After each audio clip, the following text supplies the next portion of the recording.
Okay, അപ്പോൾ വ്യാകരണം എന്ന് പറയുന്ന ഒരു മേഖല വളരെ വിപുലമായ ഒരു മേഖലയാണ്. പക്ഷേ HSA പരീക്ഷയെ സംബന്ധിച്ചിടത്തോളം വളരെ ആഴത്തിലുള്ള ചോദ്യങ്ങൾ നമ്മൾ പ്രതീക്ഷിക്കുന്നില്ല.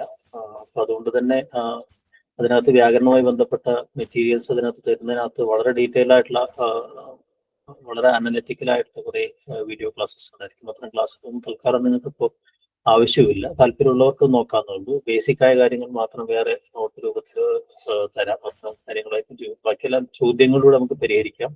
കാരണം വളരെ ഡീറ്റെയിൽഡ് ആയിട്ട് വ്യാകരണം പഠിക്കുക എന്ന് പറയുന്ന സംഗതി അതിനകത്ത് ഭാഷാശാസ്ത്രം പറഞ്ഞതുപോലെ ഇല്ല. അപ്പോ നമ്മൾ അതിനൊന്ന് ഓടിച്ചൊന്ന് പരിചയപ്പെടുത്തുക എന്നുള്ളതാണ് നമുക്ക് സാധ്യമാവുക. കാരണം ഈ ഒരു പരീക്ഷ അത്രേ ഡിമാൻഡ് ചെയ്യുന്നുള്ളൂ എന്നുള്ളൊരു കാര്യം കൂടെ ഉണ്ട്. അപ്പോൾ നമ്മൾ അത് രണ്ട് ഭാഗമായിട്ട് നമുക്ക് വ്യാകരണത്തിലെ പ്രധാനപ്പെട്ട കാര്യങ്ങളൊക്കെ ഒന്ന് ഓർമ്മയിൽ നിന്ന് ഒന്ന് റീകാൾ ചെയ്യുക എന്ന് പറയുന്ന ഒരു പ്രോസസ്സാണ് നമ്മൾ നടത്തുന്നത്. ഇന്ന് നമുക്ക് അതിൻ്റെ ഒരു ആദ്യ ഭാഗം എന്ന രീതിയിൽ നമ്മുടെ വ്യാകരണ കൃതികളുടെ ഒരു ചരിത്രവും ഭാഷയുടെ ഒരു സാമാന്യമായ ചരിത്രവും അതോടൊപ്പം തന്നെ നമ്മുടെ അക്ഷരമാല തൊട്ട് സന്ധി വരെയുള്ള കുറച്ച് കാര്യങ്ങളാണ് നമ്മൾ അതിന്റെ മേഖലയിൽ വരുന്ന പ്രധാനപ്പെട്ട പോയിന്റ്സ് ആണ് നമ്മൾ ഇന്ന് ഒന്ന് ഓടിച്ചൊന്ന് പരിചയപ്പെടുന്നത്. ഞാൻ എൻ്റെ സ്ക്രീൻ ഒന്ന് ഷെയർ ചെയ്യാം. ക്വസ്റ്റ്യൻ ആൻസറിന്റെ ഒരു സെഗ്മെന്റ് ഈ പറഞ്ഞതുപോലെ തിരക്കോട്ട് ചെയ്യാൻ പറ്റിയിട്ടില്ല. അത് വൈകാതെ അത് ചെയ്യും.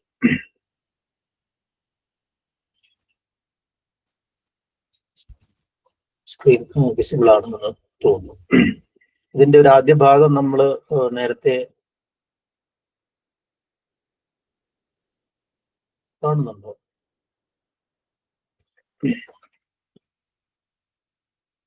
നമ്മൾ പറഞ്ഞു കഴിഞ്ഞ ഒരു കുറച്ച് കാര്യങ്ങളുണ്ട് ഭാഷാ പഠനവുമായി ബന്ധപ്പെട്ടുകൊണ്ട് എങ്ങനെയാണ് ഇന്ത്യയിലെ പ്രാചീന ഭാഷാ വിജ്ഞാനീയം വികസിച്ചതെന്നൊക്കെ നമ്മൾ നേരത്തെ പറഞ്ഞു കഴിഞ്ഞൊരു കാര്യമാണ്. അത് ഈ ഒരു മേഖലയിലും വരുന്നൊരു കാര്യമാണ്. അപ്പൊ അതിനെയൊക്കെ നമ്മളൊന്ന് സ്കിപ്പ് ചെയ്ത് പോയിട്ട് നമ്മുടെ വ്യാകരണത്തിലേക്ക് നേരിട്ട് വരാമെന്നാണ് വിചാരിക്കുന്നത്. അപ്പൊ നമ്മളോട് പറഞ്ഞൊരു കാര്യം, ഭാഷാശാസ്ത്രം എന്ന് പറയുന്നത് ഭാഷയെക്കുറിച്ചുള്ള സമഗ്ര പഠനമാണെങ്കിൽ അതിന്റെ വാക്യ തലത്തിലുള്ള പഠനം, വാക്യഘടനാ പഠനത്തെയാണ്, സിന്റാക്ടിക്കൽ സ്റ്റഡിയെയാണ് നമ്മൾ വ്യാകരണം എന്ന് പറയുന്നത്, അല്ലെ? ഒരു വാക്യം എങ്ങനെയാണ് ഉണ്ടാവുന്നത്, വ്യാകരിപ്പ് എന്നുള്ളത്, അല്ലെ? അപ്പൊ ഒരു വാക്യം എങ്ങനെയാണ് നിർമ്മിക്കുന്നത്, ഒരു നിശ്ചിത ഭാഷയിൽ വാക്യം എങ്ങനെ ഉണ്ടാകുന്നു എന്നതിന്റെ പഠനത്തെയാണ് നമ്മൾ വ്യാകരണം എന്ന് പറയുന്നത്, നമ്മുടെ സാമ്പ്രദായികമായ രീതിയിൽ എന്ന് പറഞ്ഞു. അപ്പോൾ അതിലെ അകത്തുള്ള പ്രധാനപ്പെട്ട ഒരു വാക്യത്തിന്റെ നിർമ്മിതിക്ക് ആവശ്യമായ ഈ പറഞ്ഞ അക്ഷരം തൊട്ടിട്ട് വാക്യം വരെ എത്തുന്ന പലതരം ഘടകങ്ങളെയും, ഗ്രാമാറ്റിക്കൽ കാറ്റഗറീസ്, പലതരം വ്യാകരണിക ഘടകങ്ങളെയും അവ തമ്മിലുള്ള ഘടനാ ബന്ധങ്ങളെയും കുറിച്ചുള്ള പഠനമാണ് വ്യാകരണം എന്ന് പറയാം. നമ്മൾ നേരത്തെ പറഞ്ഞു കഴിഞ്ഞൊരു കാര്യം തന്നെയാണത്. ഈ പറയുന്നത് പോലെ വേദാംഗങ്ങളുടെ ഭാഗമായിട്ടാണ് നമ്മുടെ ഭാഷാ പഠനം വന്നത്. അതിന്റെ ഭാഗമായിട്ട് തന്നെയാണ് വ്യാകരണം വന്നത്, അല്ലെ? വേദമുഖമാണ് വ്യാകരണം എന്ന് നമ്മൾ പറയണ്ടായി, അല്ലെ? അപ്പൊ അതിനകത്ത് പലതരം വേദാംഗങ്ങളുണ്ട്. അപ്പൊ അതിനകത്ത് ഈ പറയുന്നത് പോലെ ശിക്ഷയും നിരുക്തവും വ്യാകരണവും എന്താ നമ്മൾ കഴിഞ്ഞ സെഷനിൽ നമ്മൾ വിശദമായി പരിചയപ്പെട്ടിട്ടുണ്ട്, അല്ലെ? അപ്പോൾ അതിനകത്ത് ഭാഷാപഠനത്തിന്റെ ഭാഗമല്ലാത്ത ഒരു ഒരു ഒരു വേദചടങ്ങുകളും മറ്റൊക്കെ കടന്നു വരുന്ന ഒരു വേദാംഗമാണ് കൽപ്പം എന്ന് പറയുന്നത്. അപ്പോൾ അത് ഭാഷാപഠനത്തിന്റെ ഭാഗമാണ് അല്ലാത്തൊരു ഒരു വേദാംഗമാണ്. അപ്പൊ വേദാംഗത്തിന്റെ ഭാഗമായിട്ടാണ് നമ്മുടെ, അല്ലെങ്കിൽ വേദത്തിന്റെ ഭാഗമായിട്ടാണ്, വേദശാസ്ത്രത്തിന്റെ ഭാഗമായിട്ടാണ് വ്യാകരണം ഒരു വിഷയമായി, ഒരു ജ്ഞാന വിഷയമായി നമ്മുടെ ഇവിടെ വികസിക്കുന്നത് എന്ന് നമ്മൾ പറയണ്ടായി. അവിടെയാണെന്നുണ്ടെങ്കിൽ ഗ്രീക്ക് ഇതിനകത്തും ഇതുപോലെ തന്നെ ഭാഷണ ഘടകങ്ങളെ കേന്ദ്രീകരിച്ചുകൊണ്ട് ഡൈനീഷ്യസ് ത്രാക്സിനെ പോലുള്ളവരൊക്കെ ഏതാണ്ട് ഇത് സമാനമായ ഒരു ഘട്ടത്തിൽ തന്നെ ഈ ഒരു ഭാഷാ ഘടനയെ സംബന്ധിച്ച പഠനങ്ങൾ അവിടെയും ആരംഭിച്ചിട്ടുണ്ട് എന്ന് പറയാം, അല്ലെ? അപ്പൊ ആ ഒരു വ്യാകരണവും ഭാഷാശാസ്ത്രവും തമ്മിലുള്ള പ്രധാനപ്പെട്ട വ്യത്യാസങ്ങളെ കുറിച്ചുള്ള ഒരു ധാരണ എപ്പോഴും ഉണ്ടാവണം എന്നുള്ളതാണ് ഏറ്റവും പ്രധാനപ്പെട്ട കാര്യം. അത് നമ്മൾ കഴിഞ്ഞ ക്ലാസ്സിൽ അത് വിശദീകരിച്ചൊരു കാര്യമാണ്. പൊതുവെ നിർദ്ദേശാത്മകമായ ഒരു രീതിയാണ് വ്യാകരണം, വിശകലനാത്മകമായ ഒരു രീതിയല്ല, പൊതുവെ നിർദ്ദേശാത്മകമായ ഒരു രീതിയാണ്, പ്രിസ്ക്രിപ്റ്റീവ് ഗ്രാമർ രീതിയാണ് പൊതുവെ പാരമ്പര്യ വ്യാകരണങ്ങളൊക്കെ പിന്തുടരുന്നത് എന്ന് നമുക്കറിയാം. ഇത് നമ്മൾ കഴിഞ്ഞ തവണ ഒന്ന് സാമാന്യമായിട്ട് പറഞ്ഞത്. ഒരു നല്ലൊരു വ്യാകരണത്തിനകത്ത്, അല്ലെങ്കിൽ ഈ പറഞ്ഞ ഒരു വ്യാകരണ രചനയ്ക്കകത്ത് 3 തരം പര്യാപ്തികൾ വേണം എന്ന് ചോംസ്കി പറയുന്നുണ്ട്. അതായത് ഒരു നിശ്ചിത ഭാഷയ്ക്കകത്ത് ഉള്ള എല്ലാ തരം ഈ വ്യാകരണ സംവർഗങ്ങളെയും അല്ലെങ്കിൽ അതിന്റെ ഭാഷണ രൂപങ്ങളെയും പൂർണ്ണമായും നിരീക്ഷിക്കുക എന്നതാണ് അതിന്റെ നിരീക്ഷണ പര്യാപ്തി എന്ന് പറയുന്ന ഒരു അഡിക്വസിയെ കുറിച്ച് അദ്ദേഹം പറയുന്നത്, അല്ലെ? എന്നിട്ട് ഈ പറയുന്ന ആ ഭാഷയ്ക്കകത്തുള്ള മുഴുവൻ വ്യാകരണ കാര്യങ്ങളെയും വാക്യ മാതൃകകളെയും വിവരിക്കുക, വാക്യരൂപങ്ങളെയും വിവരിക്കുക എന്ന് പറയുന്നതാണ്, അതിന്റെ ഡിസ്ക്രിപ്ഷൻ എന്ന് പറയുന്നതാണ് വിവരണ പര്യാപ്തി എന്ന് പറയുന്ന ഒരു കാര്യം, അല്ലെ? അത് എന്തുകൊണ്ട് അങ്ങനെയാണ് വരുന്നത് എന്ന് നിയമം ചെയ്യുന്ന ഒരു ഘട്ടമാണ്, വ്യാഖ്യാനിക്കുന്ന ഒരു ഘട്ടമാണ് വിശദീകരണ പര്യാപ്തി എന്ന് പറയുന്നത്. അപ്പൊ ഈ ഒരു നല്ല വ്യാകരണത്തിന് ഈ 3 കാര്യങ്ങളും ഉണ്ടായിരിക്കണം എന്നാണ് അദ്ദേഹം പറഞ്ഞത്. അപ്പൊ അങ്ങനെയുള്ള ഒരു വ്യാകരണം ത്തിന്റെ ഒരു ലക്ഷ്യം, വ്യാകരണത്തിന്റെ പ്രയോജനം എന്നുള്ള ഒരു ഭാഷയിലെ ശരിരൂപങ്ങളെ പ്രചരിപ്പിച്ചെടുക്കുക എന്ന് പറയുന്ന ഒരു കാര്യം. ഒരു ഭാഷയിലെ ശരിതെറ്റുകളെ വിവേചിച്ചറിയാനുള്ള ഒരു ശാസ്ത്രമായിട്ടാണ് വ്യാകരണം എന്ന് പറയുന്ന ഒരു പഠനത്തെ ആധുനിക ഭാഷാശാസ്ത്രവും കാണുന്നത് എന്നാണ് ചുരുക്കം, അല്ലെ? ഇതേ ആശയം തന്നെയാണ് AR രാജരാജവർമ്മ കേരള വാണ്യത്തിന്റെ മുഖപുരയിൽ അദ്ദേഹം വ്യാകരണം കൊണ്ടുള്ള പ്രയോജനം, ഒരു 5 പ്രയോജനങ്ങൾ അദ്ദേഹം അവിടെ പറയുന്നുണ്ട്. എന്തിനാണ് വ്യാകരണം എന്ന് പറയുന്ന ഒരു കാര്യം അദ്ദേഹം പറയുന്നത്, അല്ലെ? അപ്പൊ അത് ഇന്നത് ശരി, ഇന്നത് എന്ന് എന്താ പറയുക, വിധിക്കുക എന്നതാണ് വ്യാകരണത്തിന്റെ ഏറ്റവും അടിസ്ഥാനപരമായിട്ടുള്ള, അല്ലെ, ഏതാണ് ശരി ഏതാണ് തെറ്റ് എന്ന് വിധിക്കുക എന്ന് പറയുന്നത്, അല്ലെ? എന്ന് മാത്രമല്ല അതൊരു തരം ജനറേറ്റീവ് അല്ലെങ്കിൽ ക്രിയേറ്റീവ് ആയ ഒരു പ്രോസസ്സാണ് ഭാഷയ്ക്കകത്ത്. കാരണം ഭാഷയിൽ പുതിയ ആവശ്യങ്ങൾക്കനുസരിച്ച് ആവശ്യം പോലെ പുതിയ രൂപങ്ങളെ, അത് ഫൊണീമുകളായാലും അല്ലെങ്കിൽ ലെക്സിക്കൺ ആയാലും ഈ പറയുന്ന അക്ഷരം തൊട്ടിട്ട് അതിന്റെ പദകോശം അല്ലെങ്കിൽ വാക്യരൂപങ്ങൾ വരെയുള്ള പുതിയ കാര്യങ്ങളെ ആവശ്യം പോലെ ആവിഷ്കരിക്കുന്നതിനുള്ളൊരു വഴി ഉണ്ടാക്കൽ വ്യാകരണത്തിന്റെ 2ാമത്തെ ലക്ഷ്യമാണ് അദ്ദേഹം പറയുന്നത്, അല്ലെ? അതോടൊപ്പം തന്നെ പുതിയ പുതിയ കാര്യങ്ങൾ കണ്ടമാനം കടന്നു വരുന്ന സമയത്ത് നമ്മുടെ ഭാഷയുടെ പൂർവ്വ സ്വത്തുക്കളെ അല്ലെങ്കിൽ ഈ പാരമ്പര്യത്തിൽ നിലനിൽക്കുന്ന സംഗതികളെ സംരക്ഷിച്ചു പോരുക. കാരണം അത് ഭാഷയുടെ ഒരു വലിയൊരു ആർക്കൈവ് ഉണ്ട്. അപ്പൊ ആ ആർക്കൈവിനകത്ത് ഉള്ള പഴയകാല ഭാഷാ വിനിമയങ്ങളെ അല്ലെങ്കിൽ വ്യവഹാരങ്ങളെ പുതിയ തലമുറയ്ക്ക് അല്ലെങ്കിൽ പുതിയ കാലത്തിന് സംവേദനം ചെയ്യപ്പെടേണ്ടതിന് ഏറ്റവും പ്രധാനപ്പെട്ട ഒരു കാര്യം അതിന്റെ വ്യാകരണവും അതിന്റെ ഭാഷാ സ്വഭാവവും ഈ പറയുന്ന ഭാഷയ്ക്കകത്ത് സംരക്ഷിക്കപ്പെടുക എന്നുള്ളതാണ്. അപ്പൊ അത് വ്യാകരണം ചെയ്യേണ്ട ഒരു പ്രധാനപ്പെട്ട ജോലിയായിട്ട് അദ്ദേഹം പറയുന്നുണ്ട്, അല്ലെ? അതോടൊപ്പം തന്നെ പല വഴിക്ക് ഭാഷ ഈ പറയുന്ന സ്വാതന്ത്ര്യങ്ങളൊക്കെ കാണിച്ച ദുസ്വാതന്ത്ര്യം എന്ന് അദ്ദേഹം പറയുന്നു. അതിന്റെ അടിസ്ഥാനത്തിൽ ഈ പറയുന്ന ആ ഭാഷയെ പലതരത്തിൽ വളർന്നാൽ അതിനുണ്ടാകുന്ന പൊന്ത കിട്ടുന്നത് പോലുള്ള ഒരു അവസ്ഥ ഒഴിവാക്കി അതിന്റെ സങ്കീർണതകൾ ഒഴിവാക്കുക എന്ന് പറയുന്നതും ഭാഷയുടെ ഒരു പ്രധാനപ്പെട്ട ധർമ്മമാണെന്നും അതുകൊണ്ട് തന്നെ അതൊരു ഒരു സ്റ്റേറ്റ്മാൻഷിപ്പ് പോലൊരു സംഗതി, ഒരു ഭാഷ എന്ന് പറയുന്നത് അല്ലെങ്കിൽ വ്യാകരണം എന്ന് പറയുന്നത് ഭാഷ എന്ന് പറയുന്നത് രാജ്യത്ത് നിയമം നടപ്പിലാക്കലാണ് എന്നും അതുകൊണ്ട് വ്യാകരണമില്ലാത്ത ഭാഷ രാജാവില്ലാത്ത രാജ്യം പോലെയാണ് എന്ന് അദ്ദേഹം പറയുന്നത്. അപ്പൊ നമ്മുടെ ഒരു വ്യാകരണ പാരമ്പര്യം ഭാരതീയ വ്യാകരണ പാരമ്പര്യത്തിൽ നിന്നാണ് ഉണ്ടാവുന്നത്. നമ്മൾ സംസ്കൃത വ്യാകരണ പാരമ്പര്യം എന്നും തമിഴ് വ്യാകരണ പാരമ്പര്യം എന്നൊക്കെ നമ്മൾ വേറെ ചിലരൊക്കെ പറയുന്നുണ്ടെങ്കിലും അടിസ്ഥാനപരമായി തമിഴ് വ്യാകരണ പാരമ്പര്യം എന്ന് പറയുന്ന ഒരു സാധനമില്ല. അതൊരു ഭാരതീയ വ്യാകരണ പാരമ്പര്യത്തിന് അല്ലെങ്കിൽ സംസ്കൃത വ്യാകരണ പാരമ്പര്യത്തിന്റെ തുടർച്ചയിൽ തന്നെയാണ് സംഭവിക്കുന്നത്. വ്യത്യസ്തമായ ഒരു വ്യാകരണ പാരമ്പര്യം എന്നുള്ളത് യഥാർത്ഥത്തിൽ ഈ തമിഴിൽ അവകാശപ്പെട്ടതുപോലെ അവിടെ ഉണ്ട് എന്ന് പറയാൻ പറ്റില്ല. തൊൽക്കാപ്യം ഒക്കെ ഈ പറയുന്ന പാണിനീയത്തിന്റെ മാതൃക പിന്തുടർന്നുകൊണ്ട് ആണ് അത് രൂപകൽപ്പന ചെയ്തിട്ടുള്ളത് എന്നുള്ളതാണ് യാഥാർത്ഥ്യം, അല്ലെ? അപ്പൊ ആ തമിഴ് വ്യാകരണത്തിന്റെ ഒരു ഇതിനകത്ത് വരുന്ന ഇപ്പൊ മലയാള വ്യാകരണ ചർച്ചയ്ക്കകത്ത് എപ്പോഴും കയറി വരുന്ന ഒരു വ്യാകരണ പുസ്തകമാണ് വീരചോഴിയം എന്ന് പറയുന്നത്, അല്ലെ? തമിഴ് വ്യാകരണ പാരമ്പര്യത്തില് ഇങ്ങേ തലക്കിൽ വന്നൊരു കൃതി കൂടിയാണ് അത് എന്ന് പറയുന്നത്, അല്ലെ? പ്രത്യേകിച്ച് ഈ ബുദ്ധ ജൈന മതങ്ങളുടെ സ്വാധീനം തമിഴകത്തുണ്ടാവുന്ന ഒരു കാലത്ത് കൂടിയാണ് വീരചോഴിയം എന്ന് പറയുന്ന കൃതി ഉണ്ടാവുന്നത്. അത് എഴുതിയത് ആരാണ് എന്നാണ് ചോദ്യം, അല്ലെ? കാപ്യമുണ്ട്, അതുപോലെ തന്നെ അതിന് ഭവനന്ദിയുടെ നന്നൂലുണ്ട്, അല്ലെ? പിന്നെയാണ് ഈ പറയുന്ന എന്താ പറയാ ബുദ്ധമിത്രൻ, അല്ലെ? ബുദ്ധമിത്രന്റെ വീരചോഴിയം എന്ന് പറയുന്ന ഒരു കൃതി വരുന്നത്, അല്ലെ? അദ്ദേഹം ഒരു എന്താ പറയാ ബൗദ്ധനായിരുന്നു എന്നാണ്. ഒരു ബൗദ്ധ വൈയാകരണൻ ആരെന്നുള്ള ചോദ്യത്തിന് തന്നെയാണ് ഉത്തരം. ബാക്കി എല്ലാവരും ഈ ജൈന മതത്തിൽപ്പെട്ട ഇപ്പൊ പറയുന്ന എന്താ പറയാ പിങ്കളമുനി ആയാലും മണ്ഡലപുരുഷനായാലും, അല്ലെ, ഭവനന്ദി ആയാലും ഗുണവീരനായാലും ഇവരൊക്കെയും ഒരു ജൈന പാരമ്പര്യത്തിൽപ്പെട്ട ആളുകളാണ് എന്നാണ് വിചാരിക്കപ്പെടുന്നത്. അതിനകത്ത് ബുദ്ധമിത്രനാണ് ഒരു ബൗദ്ധിക പാരമ്പര്യമുള്ള ഈ ബൗദ്ധ പാരമ്പര്യമുള്ള ഒരു വൈയാകരണൻ എന്ന് പറയാം, അല്ലെ? അപ്പോ ബുദ്ധമിത്രനാണ് അതിന്റെ ഉത്തരം, അല്ലെ? ഓക്കെ. അപ്പൊ വ്യാകരണ ചരിത്രം നമ്മൾ കഴിഞ്ഞ ക്ലാസ്സിൽ അത് വിശദീകരിച്ചാണ്. പാണിനീയത്തിന് മുമ്പ് പാണിനിക്ക് തന്നെ തനിക്ക് മുമ്പ് ഉണ്ടായിരുന്ന ഒരു 64ഓളം വൈയാകരണന്മാരെ കുറിച്ച് പറയുന്നുണ്ട്, അല്ലെ? പക്ഷെ മനുഷ്യയുടെ ഏറ്റവും വലിയ ഒരു എന്താ പറയുക സംഭാവന എന്നൊക്കെ വിശേഷിപ്പിക്കപ്പെട്ട പാശ്ചാത്യരാൽ വിശേഷിപ്പിക്കപ്പെട്ട ഈ അഷ്ടാധ്യായോട് കൂടിയാണ് പാണിനീയ സമ്പ്രദായത്തിലേക്ക് പൂർണ്ണമായും വ്യാകരണം ചിട്ടപ്പെടുന്നത് എന്നാണ്. നമുക്കറിയാം അല്ലെ. അപ്പൊ അതിനകത്തുള്ള 8 അധ്യായങ്ങൾ, 3983 സൂത്രങ്ങൾ, പിന്നെ അതിനുശേഷം പറഞ്ഞ വൃത്തി, വാക്യം, ഭാഷ്യം തുടങ്ങിയ സംഗതികൾ അല്ലെ. അങ്ങനെയുള്ള കുറെ കാര്യങ്ങളൊക്കെ മറ്റേ നിങ്ങൾക്ക് ഓർമ്മയുണ്ടാവണം. ഈ മുനിത്രയ സങ്കല്പം അല്ലെ, വാക്യപദീയം പോലെയൊക്കെയുള്ള പിൽക്കാലത്തുണ്ടായിട്ടുള്ളത് അറിവുണ്ട്.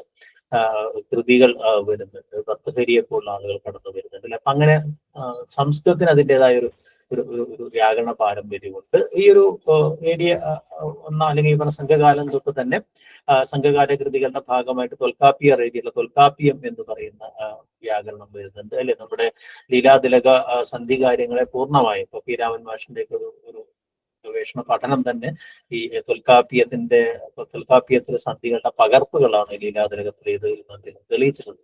അപ്പൊ അതുകൊണ്ട് അതൊക്കെ ഈ പറയുന്ന പോലെ തൊൽക്കാപ്പിയമായ രീതിയിൽ മലയാള ഭാഷയുടെ വ്യാകരണത്തെ വലിയ രീതിയിൽ സ്വാധീനിച്ച ഒരു സംഗതിയാണ്. 3 അധികാരങ്ങളായി ചാപ്റ്ററുകൾ, അധികാരങ്ങൾ, എഴുത്തധികാരം, ചൊല്ലധികാരം, പൊരുളധികാരം. പൊരുളധികാരത്തിനാണ് നമ്മൾ ഈ പറയുന്ന തിണ പോലുള്ള കാര്യങ്ങളൊക്കെ അദ്ദേഹം പറയുന്നതെന്ന് അറിയാം അല്ലെങ്കിൽ തിണയുന്നതുമായി ബന്ധപ്പെട്ട അതിന്റെ ഭാഷയുടെ ഫിഗറേറ്റീവ് യൂസേജിനെ കുറിച്ചൊക്കെ പറയുന്നത് ഈ പറയുന്ന പൊരുളധികാരത്തിലാണെന്ന് പറയാം. വീരചൊഴിയത്തെ കുറിച്ച് ഞാൻ നേരത്തെ പറയുണ്ടായി. അതൊരു ലേറ്റർ പീരീഡിനകത്ത് വന്ന 2 കൃതികളാണ്. ഭവനന്ദിയുടെ നന്നൂലും അല്ലെ. കേരളവാണ്യത്തിനകത്ത് ഭവനന്ദിയുടെ നന്നൂല് വളരെ വിപുലമായി സ്വാധീനിക്കപ്പെട്ടിട്ടുണ്ട് നമുക്കറിയാം അല്ലെ. അപ്പോ ഈ പറയുന്ന അപ്പോഴേക്കും ഈ പറഞ്ഞ പോലെ വ്യാകരണവും സൗന്ദര്യശാസ്ത്രവും അല്ലെങ്കിൽ അലങ്കാര ശാസ്ത്രവും ചേർന്നുള്ള പുസ്തകങ്ങളുടെ മാതൃക അത് മലയാളത്തിൽ ഏറെക്കാലം നിലനിന്നിരുന്ന ഒരു വ്യാകരണ മാതൃകയാണ്. നമ്മുടെ സിലബസിനകത്തും അങ്ങനെ തന്നെയായിരുന്നു. ഭാഷാ പഠനത്തിന്റെ ഭാഗമായിട്ടാണ് വൃത്താലങ്കാരങ്ങൾ വന്നിരുന്നത് എന്ന് അറിയാം അല്ലെ. അപ്പൊ ഇതാണ് ഒരു പക്ഷേ കേരളത്തിന് പുറത്ത് മലയാളത്തിന് പുറത്തുണ്ടായിരുന്ന മലയാള വ്യാകരണങ്ങളെ സ്വാധീനിച്ചിട്ടുള്ള തമിഴ് സംസ്കൃത വ്യാകരണ ചരിത്രത്തിന്റെ ഒരു സാമാന്യ സ്വഭാവം എന്ന് പറയുന്നത് അല്ലെ. നമ്മുടെ ഒരു വ്യാകരണ പാരമ്പര്യം തുടങ്ങുന്ന ലീലാതിലകത്തോടു കൂടിയാണ് എന്ന് നമുക്കറിയാം. ലീലാതിലകം ഒരു വ്യാകരണ ഗ്രന്ഥമല്ല എന്ന് പറയാം. 8 ശില്പങ്ങളിൽ ആദ്യം 3 ശില്പങ്ങളാണ്. ഒന്നാമത്തെ ശില്പം ഭാഷാ സ്വരൂപത്തെ കുറിച്ച് പറയുന്നു, രണ്ടാമത്തെ ശില്പം ഭാഷാ ഘടനയെ കുറിച്ച് പറയുന്നു, ഈ പറഞ്ഞ പോലെ നാമവാക്യാംഗങ്ങളും ക്രിയാവാക്യങ്ങളുള്ള ഭാഷാ ഘടകങ്ങളെ കുറിച്ച് പറയുന്നു. മൂന്നാമത്തെ ശില്പം എന്ന് പറയുന്നത് അതിന്റെ രൂപസ്വരമ വിജ്ഞാനം അല്ലെങ്കിൽ സന്ധിയെ കുറിച്ച് പറയുന്നു. ഇങ്ങനെ 3 ശില്പങ്ങളിലാണ് മലയാള ഭാഷ വ്യാകരണം ഉള്ളത് എന്ന് നമുക്കറിയാം അല്ലെ. അപ്പോൾ ലീലാതിലകമായി ബന്ധപ്പെട്ട് ഒരുപാട് ചോദ്യങ്ങൾ നമ്മൾ നേരത്തെ ചില ചോദ്യങ്ങളൊക്കെ വന്നതാണ് അല്ലെ. മണിപ്രവാളുമായി ബന്ധപ്പെട്ടുകൊണ്ട് ലീലാതിലകം ആദ്യമായിട്ട് കണ്ടെടുത്തത് ആരാണ് അല്ലെ.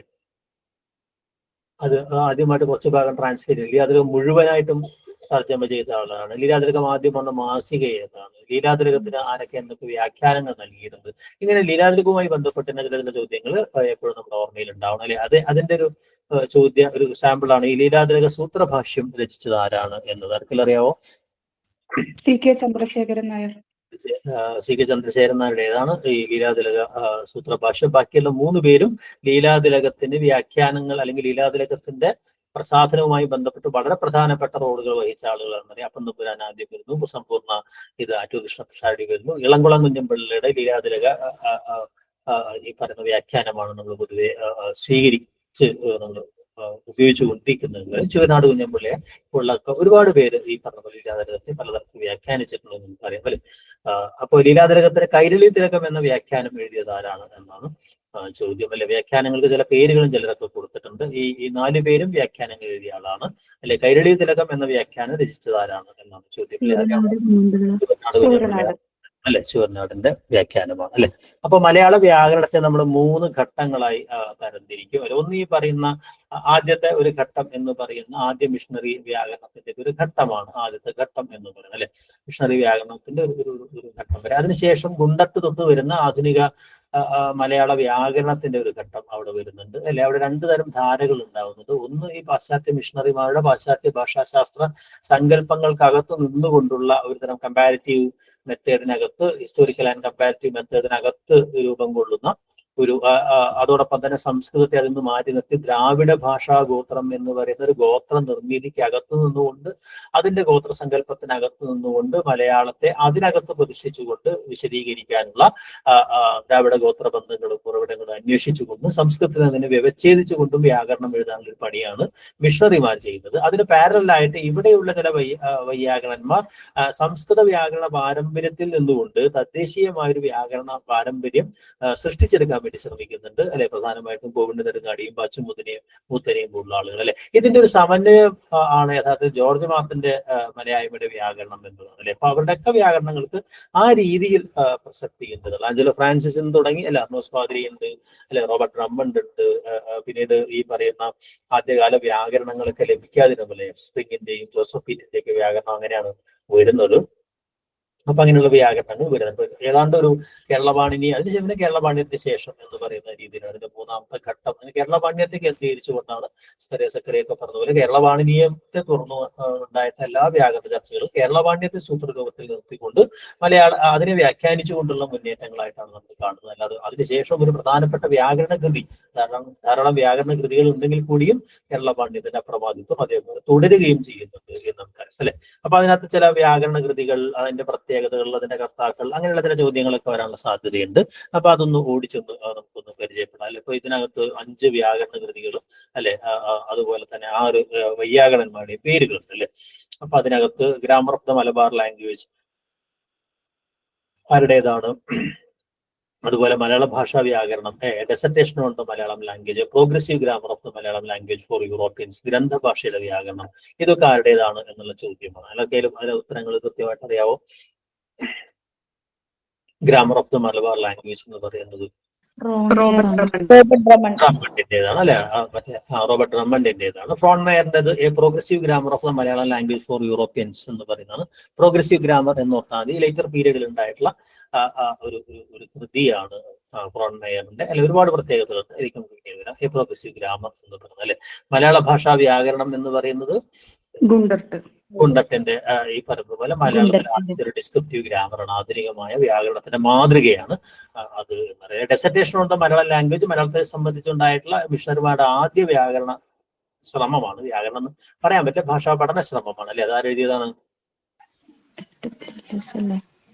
FW എല്ലിസിന്റെ. അദ്ദേഹമാണ് ഈ ഭാഷോൽപത്തിവാദവുമായി ബന്ധപ്പെട്ടുകൊണ്ട് സംസ്കൃതത്തിൽ നിന്ന് വ്യത്യസ്തമായ ഒരു ഭാഷയാണ് മലയാളം എന്നൊക്കെ ആദ്യമായി പറഞ്ഞു വെച്ച ഒരാളും ചെന്തമിഴുമായിട്ടുള്ളതിന്റെ ബന്ധമൊക്കെ പറഞ്ഞതാണ് FW എല്ലിസ് എന്ന് നമുക്കറിയാം അല്ലെ. പ്രോഗ്രസീവ് ഗ്രാമർ നേരത്തെ ഞാൻ പറഞ്ഞു കഴിഞ്ഞു അല്ലെ. ഗ്രന്ഥഭാഷയുടെ വ്യാകരണം എന്ന് പറയുന്നത് അർണോസ് പാദ്രിയാണ് അതിന്റെ ഉത്തരം അല്ലെ. അപ്പൊ ഈ ഒരു 5 കൃതികളല്ല, കൂടുതൽ കൃതികളുണ്ട്. ഓരോ കൃതിയും നമുക്ക് ഒന്ന് ഓടിച്ചൊന്ന് പരിചയപ്പെടാം, പ്രധാനപ്പെട്ട കൃതികളും അതിന്റെ പ്രത്യേകതകൾ എന്ന് പറഞ്ഞാൽ. അപ്പൊ ആദ്യത്തേത് ലീലാതിലകമാണ്. ഞാൻ ലീലാതിലകത്തിന്റെ പ്രത്യേകതകളൊക്കെ പറഞ്ഞു, നമ്മളത് വീണ്ടും വിശദീകരിക്കേണ്ട ആവശ്യമില്ല. ഈ പറഞ്ഞ സ്ലൈഡിലുള്ള എല്ലാ കാര്യങ്ങളും നമ്മൾ നേരത്തെ വിശദീകരിച്ചു കഴിഞ്ഞ കാര്യമാണ്. മണിപ്രവാളം പാട്ട് എന്ന് മാത്രമല്ല, നമ്പ്യാന്തമിഴ് എന്ന് പറയുന്ന കുറെയൊക്കെ ഈ അന്നത്തെ ഒരു തരം ത്രൈവർണിക സംഭാഷണ ഭാഷയുമായി ബന്ധപ്പെട്ട ഒരു സവിശേഷമായ ഒരു ഭാഷാ മിശ്രത്തെ കുറിച്ച് കൂടെ അദ്ദേഹം അവിടെ പറയുന്നുണ്ട് എന്ന് നമുക്കറിയാം അല്ലെ. മണിപ്രവാളത്തിന്റെ വിഭജനം നമ്മൾ കഴിഞ്ഞ ക്ലാസ്സിൽ നമ്മൾ വിശദീകരിച്ചിട്ടുണ്ട് അല്ലെ. ഉത്തമം, മധ്യമം, അധമം അല്ലെ, ഉത്തമകൽപ്പം, മധ്യമകൽപ്പം എന്നൊക്കെ അതിനകത്ത് 8 അദ്ദേഹം പറയുന്നുണ്ട്. അദ്ദേഹത്തിന്റെ കൂന്തൽവാദം ഭാഷാശാസ്ത്രപരമായിട്ട് എന്തുമാത്രം പ്രാധാന്യമുള്ളതാണ് ഭാഷാ ചരിത്രത്തിനകത്ത് നമുക്കറിയാം അല്ലെ. അത് ചോള ഭാഷാവാദങ്ങൾ മണിപ്രവാളത്തിൽ ഇല്ല എന്ന് പറയുന്ന ഒരു വാദം അല്ലെ. അതോടൊപ്പം തന്നെ അങ്ങോട്ടും ഇങ്ങോട്ടും ഈ ഭാഷകളുടെ ഈ പറഞ്ഞ പദങ്ങളുടെ തത്വ രൂപീകരണങ്ങൾ എന്ന് പറയുന്നത് ഈ പറയുന്നത് പോലെ ഭാഷ സംസ്കൃതമാക്കുകയും സംസ്കൃതം ഭാഷയാക്കി മാറ്റുന്ന ചില സംഗതികളുണ്ട് അല്ലെ. അതോടൊപ്പം തന്നെ അന്നുണ്ടായിരുന്ന 2 പ്രധാനപ്പെട്ട സാമൂഹ്യ ഭാഷാഭേദങ്ങളെ സംബന്ധിച്ച് അവ തമ്മിലൊരു വ്യത്യാസം, അവിടെ 6 നയങ്ങളുമായി ബന്ധപ്പെട്ട കുറേ കാര്യങ്ങൾ അദ്ദേഹം സൂചിപ്പിക്കുന്നുണ്ട്. അങ്ങനെ ഈ ത്രൈവർണികരുടേതായ ഉത്കൃഷ്ട ഭാഷയും അതല്ലാതെ ഉള്ള നീച സമൂഹം എന്ന് അദ്ദേഹം വിളിക്കുന്ന അല്ലെങ്കിൽ കീഴാള സമൂഹത്തിൻ്റെതായിട്ടുള്ള അപകൃഷ്ട ഭാഷയും ഉണ്ട് അല്ലെ. ആ ഭാഷയ്ക്കകത്ത് തന്നെ ഭാഷാപദങ്ങളിൽ ദേശീയ ഭാഷാന്തര ഭവം, ഭാഷാന്തര സമൂഹം എന്ന് പറഞ്ഞ് ദ്രാവിഡം എന്ന് പറയുന്ന ഒരു സങ്കല്പം അവിടെ അദ്ദേഹം തന്നെ കൊണ്ടുവരുന്നുണ്ട് അല്ലെ. അപ്പൊ മറ്റ് ഭാഷകളിൽ നിന്ന് ഇങ്ങോട്ട് എടുക്കുന്നതിന് ഭാഷാന്തര സമമെന്നും ഭാഷാന്തര ഭവം എന്നും പറയും, ഇവിടെ ഉള്ളതിന് ദേശീയ എന്നും പറയുന്നുണ്ട് അല്ലെ. പിന്നീട് അദ്ദേഹം രണ്ടാമത്തെ ശില്പത്തിനകത്ത് പ്രധാനമായിട്ടും ഈ പറയുന്ന അതിന്റെ പ്രക്രിയ കാര്യങ്ങളെ കുറിച്ചാണ്. പ്രത്യയങ്ങളെ കുറിച്ച് പറയുമ്പോൾ അല്ലെ, നാമങ്ങളുമായി ചേർന്ന് വന്നിട്ടുള്ള പ്രത്യയങ്ങളും അതുപോലെ ക്രിയകളുമായി ചേർന്ന പ്രത്യയങ്ങളെ അദ്ദേഹം പറയുന്നുണ്ട്. 8 വിഭക്തികളാണ് അദ്ദേഹം പറയുന്നത്, 7 വിഭക്തികളല്ല, സംബോധിക വിഭക്തിയാണ് അദ്ദേഹം പരിഗണിക്കുന്നുണ്ട് അറിയില്ലേ. 2 ലിംഗങ്ങൾക്ക് പകരം 3 ലിംഗങ്ങൾ അദ്ദേഹം അവിടെ പറയുന്നുണ്ട് എന്ന് മൂന്ന് ലിംഗങ്ങളെ കുറിച്ച് AR രാജരാജവർമ്മയും പറയുന്നുണ്ട്. പക്ഷെ മൂന്നാമത്തെ ലിംഗം ഉണ്ടോ ഇല്ലയോ എന്നുള്ള തർക്കം ഉണ്ട് എന്നറിയില്ല. രണ്ട് വചനങ്ങൾ അതൊക്കെ മറ്റുള്ളവരെ പോലെ തന്നെയാണ്. സന്ധി വിഭജനമാണ് ഏറ്റവും പ്രധാനപ്പെട്ട ഒരു കാര്യം അല്ലെ. സന്ധി വിഭജനം സംസ്കൃത രീതിക്കനുസരിച്ച് സന്ധിയിൽ പങ്കെടുക്കുന്ന വർണ്ണങ്ങൾ ഏതാണ്, സ്വരമോ വ്യഞ്ജനമോ എന്നതിന്റെ അടിസ്ഥാനത്തിലാണ് അദ്ദേഹത്തിന്റെ വിഭജനം എന്ന് പറഞ്ഞാൽ. സന്ധിയെ നമുക്ക് അങ്ങനെ പലതരത്തിൽ വിഭജിക്കാം. ഒരു പദത്തിന്റെ എവിടെയാണ് സന്ധി സംഭവിക്കുന്നത് എന്നതിന്റെ അടിസ്ഥാനത്തിൽ അല്ലെ. ഈ പറഞ്ഞ പദാന്ത സന്ധി എന്നും പദത്തിന്റെ അവസാനത്തിലാണെങ്കിൽ അത് പദാന്ത സന്ധി എന്നും അല്ലെ.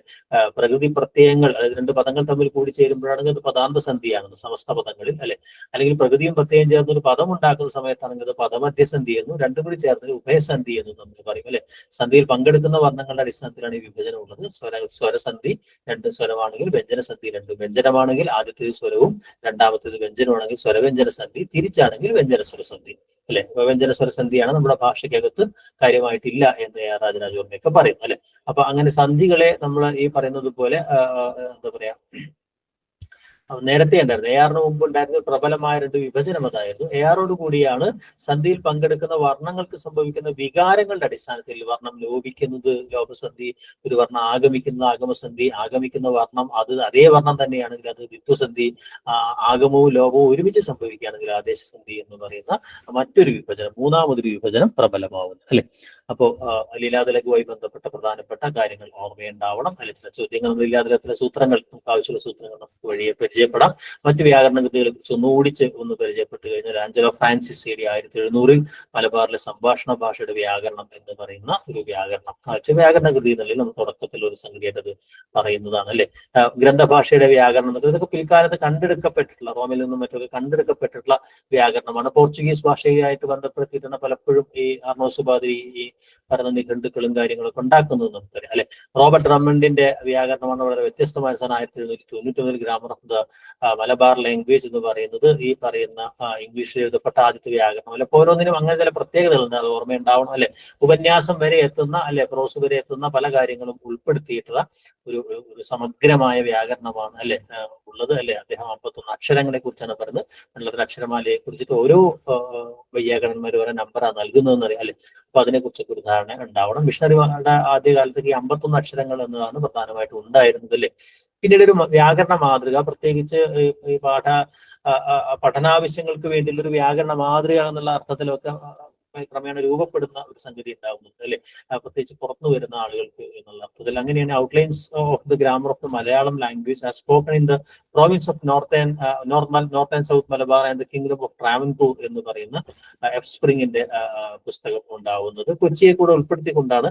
ഈ കൃതിയുടെ ലഭ്യത കുറഞ്ഞപ്പോഴാണ് ജോസഫ് പീറ്റ് ഏതാണ്ട് അതിന്റെ ഒരു അനുകരണം എന്ന് പറയാവുന്ന അദ്ദേഹത്തിന്റെ grammar of the Malayalam language എന്ന് പറയുന്ന കൃതി ഉണ്ടാവുന്നത് അല്ലെ. ഇപ്പൊ എഫ് സ്പ്രിങ്ങും അതുപോലെ ജോസഫ് പീറ്റും അങ്ങനെ മൗലികമായ നിരീക്ഷണങ്ങളിൽ നിന്നുള്ള വ്യാകരണങ്ങളല്ല. പക്ഷെ അതിന് ഈ പറഞ്ഞതുപോലെ അതിനകത്തുള്ള ചില പ്രത്യേകതകൾ ഒന്ന് ഓർമ്മയുണ്ടാവണം എന്ന് മാത്രം. ഏറ്റവും പ്രധാനപ്പെട്ട ഒരു വ്യാകരണമായിട്ട് പിന്തുവരുന്നത് ഗുണ്ടട്ടന്റെ വ്യാകരണം. നമുക്കറിയാവുന്ന പോലെ ഗുണ്ടട്ടന്റെ വ്യാകരണം അദ്ദേഹം പൂർത്തിയാക്കുകയുണ്ടായില്ല. അദ്ദേഹത്തിന്റെ പിൻഗാമിയായിരുന്നുള്ള ഗാർത്തുവൈറ്റാണ് അതിനകത്ത് പ്രധാനപ്പെട്ട ഭാഗങ്ങളൊക്കെ കൂട്ടിച്ചേർത്ത് അത് സമ്പൂർണമായി പ്രസിദ്ധീകരിച്ചത് അല്ലെ. അപ്പൊ അതിന് ഒരുപാട് മാറ്റങ്ങൾ ആ അർത്ഥത്തിൽ വരുന്നുണ്ട്. 1851 അത് വരുന്നു അല്ലെ. പിന്നീട് അത് 1868 സമ്പൂർണ്ണമായും 340 ചാപ്റ്ററുകളാണ്, ഖണ്ഡങ്ങളാണ് ഉണ്ടായിരുന്നത്. 569 കൂടുകയും ചെയ്തു എന്നുള്ളത് അല്ലെ.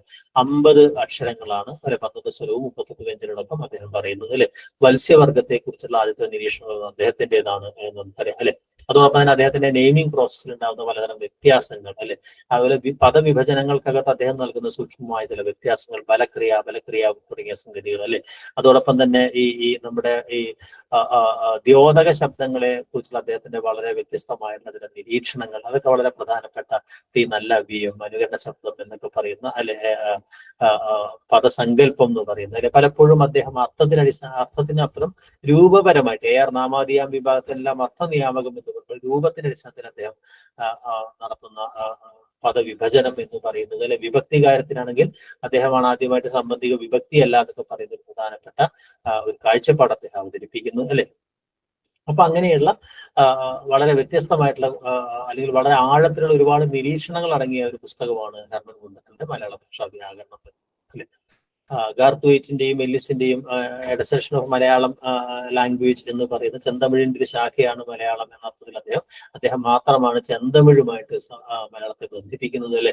പിന്നെ അങ്ങനെ ബന്ധിപ്പിക്കുന്ന ഒരാൾ എന്ന് പറയുന്നത് ഇളംകുളം കുഞ്ഞൻപിള്ളയുടെ മിശ്രഭാഷാവാദത്തിലാണ്. ചെന്തമിഴ് സംസ്കൃതവും തമ്മിലുള്ള ഒരു മിശ്രണത്തിൽ നിന്നാണ് ഈ പറയുന്ന സംഗതി ഉണ്ടാവുന്നത് അല്ലെ. എല്ലിസിന്റെ അങ്ങനെ ഒരു പ്രത്യേകത പുരുഷഭേദ നിരാസവുമായി ബന്ധപ്പെട്ട ചർച്ച AR കോട്ടി എന്നൊരു ചർച്ചയും അതിനകത്ത് വരുന്നുണ്ടെന്നുള്ള പ്രധാനമാണ്. AR രാജരാജവരുടെ കേരളവാണ്യം വരുന്നത് വരെ മലയാളത്തിൽ കുട്ടികൾക്ക് പഠിക്കാനുള്ള ഒരു പാഠപുസ്തകമായിട്ടാണ് ഗാർത്തുവൈറ്റിന്റെ essence of Malayalam grammar derived from sentence എന്ന മലയാളത്തിലെ ഏറ്റവും ചെറിയ വ്യാകരണം, ഒരു വാക്യത്തിന്റെ ഘടനയെ മുറിച്ചെടുത്തുകൊണ്ട് മലയാളത്തിലെ എല്ലാ വ്യാകരണ കാര്യങ്ങളും വിശദീകരിച്ചിട്ടുള്ള ഒരു വളരെ ഗംഭീരമായിട്ട് ഒരു കുഞ്ഞു പുസ്തകമാണ് ഈ പറയുന്ന മലയാള വാക്യ സംഗ്രഹം എന്ന് പറയുന്ന ഒരു സാധനം. അത് മലയാളത്തിലെ ആദ്യത്തെ അപഗ്രഥനാത്മക മാതൃക കൂടിയാണ്. അല്ലെ, അപ്പൊ അങ്ങനെയുള്ള വ്യാകരണ കൃതികളുടെ പ്രത്യേകതകൾ നിങ്ങൾക്ക് ഓർമ്മയുണ്ടാവണം അല്ലെ. ഇത് പിന്നീട് വരുന്നത് നമ്മുടെ ഈ മലയാളികളായ വൈയാകരണന്മാർ വരുന്നവരാണ്. മിഷണറിമാരുടെ സീരീസിനകത്ത് അതിൽ തുടക്കം കുറിച്ച് മലയാഴ്മയുടെ വ്യാകരണം എന്നുള്ള അതിഗംഭീരമായ ഒരു വ്യാകരണം എഴുതിയിട്ടുള്ള ARന് മുമ്പ് ഒരുപക്ഷെ ARനേക്കാൾ ഉൾക്കാഴ്ചയോടുകൂടി എഴുതപ്പെട്ട ഒരു വ്യാകരണമാണ് എന്നാണ് അല്ലെ. അദ്ദേഹം ഈ അക്ഷരമാലയൊക്കെ നമുക്ക് 51 അക്ഷരങ്ങളുണ്ട്, 48 അക്ഷരങ്ങൾ മതി എന്ന് അദ്ദേഹം പറഞ്ഞത് അല്ലെ. അക്ഷരകാണ്ഡം, പദലക്ഷണം എന്ന് പറഞ്ഞാൽ അദ്ദേഹത്തിന്റെ പദനിർവചനം അല്ലെ, അങ്ങനെ പല കാര്യങ്ങളിലും, അതുപോലെ മത്സ്യവർഗത്തെ കുറിച്ചുള്ള വളരെ സൂക്ഷ്മമായ മൗന്യം എന്നൊക്കെ പറഞ്ഞ അദ്ദേഹത്തിന്റെ നിരീക്ഷണങ്ങൾ, അങ്ങനെ പല തലങ്ങളിലും തന്റെ വ്യാകരണം വളരെ എന്താ പറയാ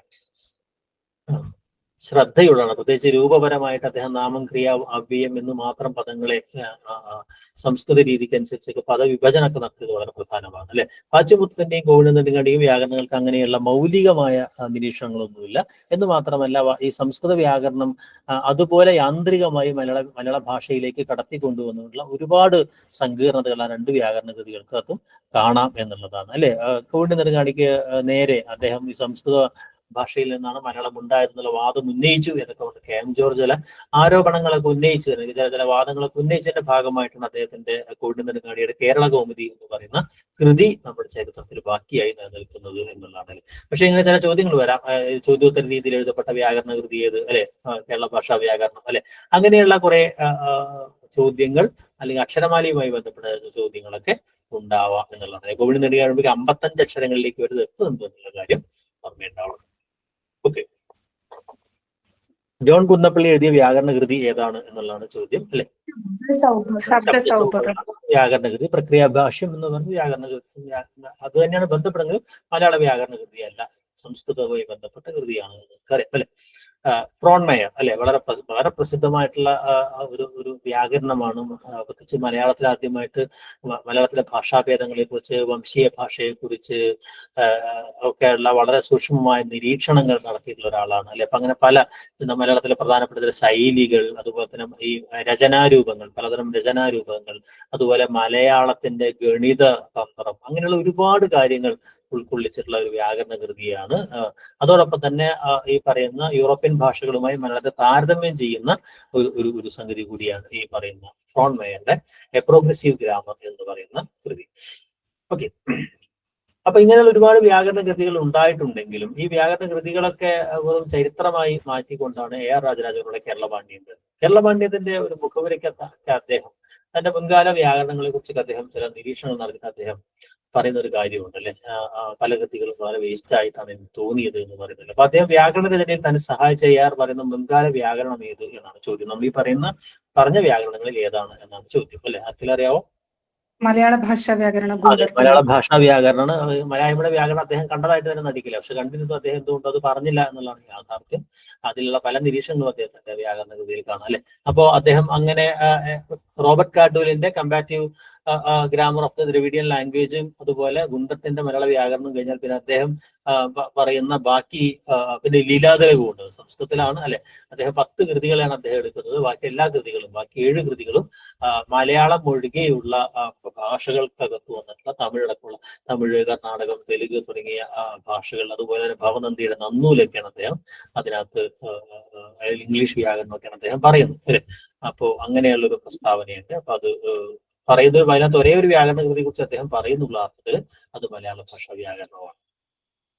ഓക്കെ, അപ്പൊ കേരളവാണ്യത്തെ കുറിച്ചുള്ള ചില ബേസിക് ആയ കാര്യങ്ങൾ നിങ്ങൾക്ക് ഓർമ്മയുണ്ടാവണമല്ലോ. അതിന്റെ ആദ്യ പതിപ്പ് വന്നത്, ആദ്യ പതിപ്പ് രണ്ടാം പതിപ്പ് തമ്മിലുള്ള പ്രധാനപ്പെട്ട വ്യത്യാസങ്ങൾ, അല്ലെ പീഠിക ഉൾപ്പെടുത്തിയത്, അല്ലെ ആദ്യത്തേത് സൂത്ര രൂപത്തിലായിരുന്നെങ്കിൽ പിന്നത് കാരികാ രൂപത്തിലേക്ക് മാറുന്നത്, അല്ലെ അങ്ങനെയുള്ള കുറെ കാര്യങ്ങൾ, അല്ലെ 8 ഭാഗങ്ങളായിട്ട് അദ്ദേഹം വരുന്നു. ഓരോ ഭാഗങ്ങളിലെയും പ്രത്യേകത എന്ന് പറഞ്ഞാൽ അല്ലെ പ്രതിഷ്ഠാകാന്ഡം പോലുള്ള കാര്യങ്ങൾ, അല്ലെ 2 തരം വ്യാകരണ സമ്പ്രദായത്തെ കുറിച്ച് അദ്ദേഹം പറഞ്ഞു, ആഭ്യൂഹികം ആഗമികം. അപ്പൊ കേരളവാണ്യം ഏത് രീതിയിൽ എഴുതപ്പെട്ട വ്യാകരണമാണെന്ന് ചോദിക്കുമ്പോൾ ആഗമിക രീതിയിൽ എഴുതപ്പെട്ട വ്യാകരണമാണ് എന്ന് പറയുന്നു, അല്ലെ.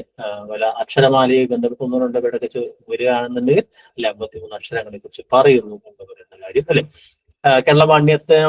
കേരളവാണ്യത്തോടുള്ള വളരെ ശക്തമായ വിമർശനം ഉന്നയിച്ചുകൊണ്ടാണ് ഈ പറയുന്ന കേരളവാണ്യ വിമർശനം എന്ന രീതിയിലാണ് 3-4 ലേഖനങ്ങളും അതിന്റെ മറുപടികളൊക്കെ ആയിട്ട് പേര് മാറ്റി വെച്ചുകൊണ്ട് ശേഷഗിരി പ്രഭുവിന്റെ ഈ പറയുന്ന കേരളവാണ്യ വിമർശനങ്ങൾ വരുന്നു, അല്ലെ.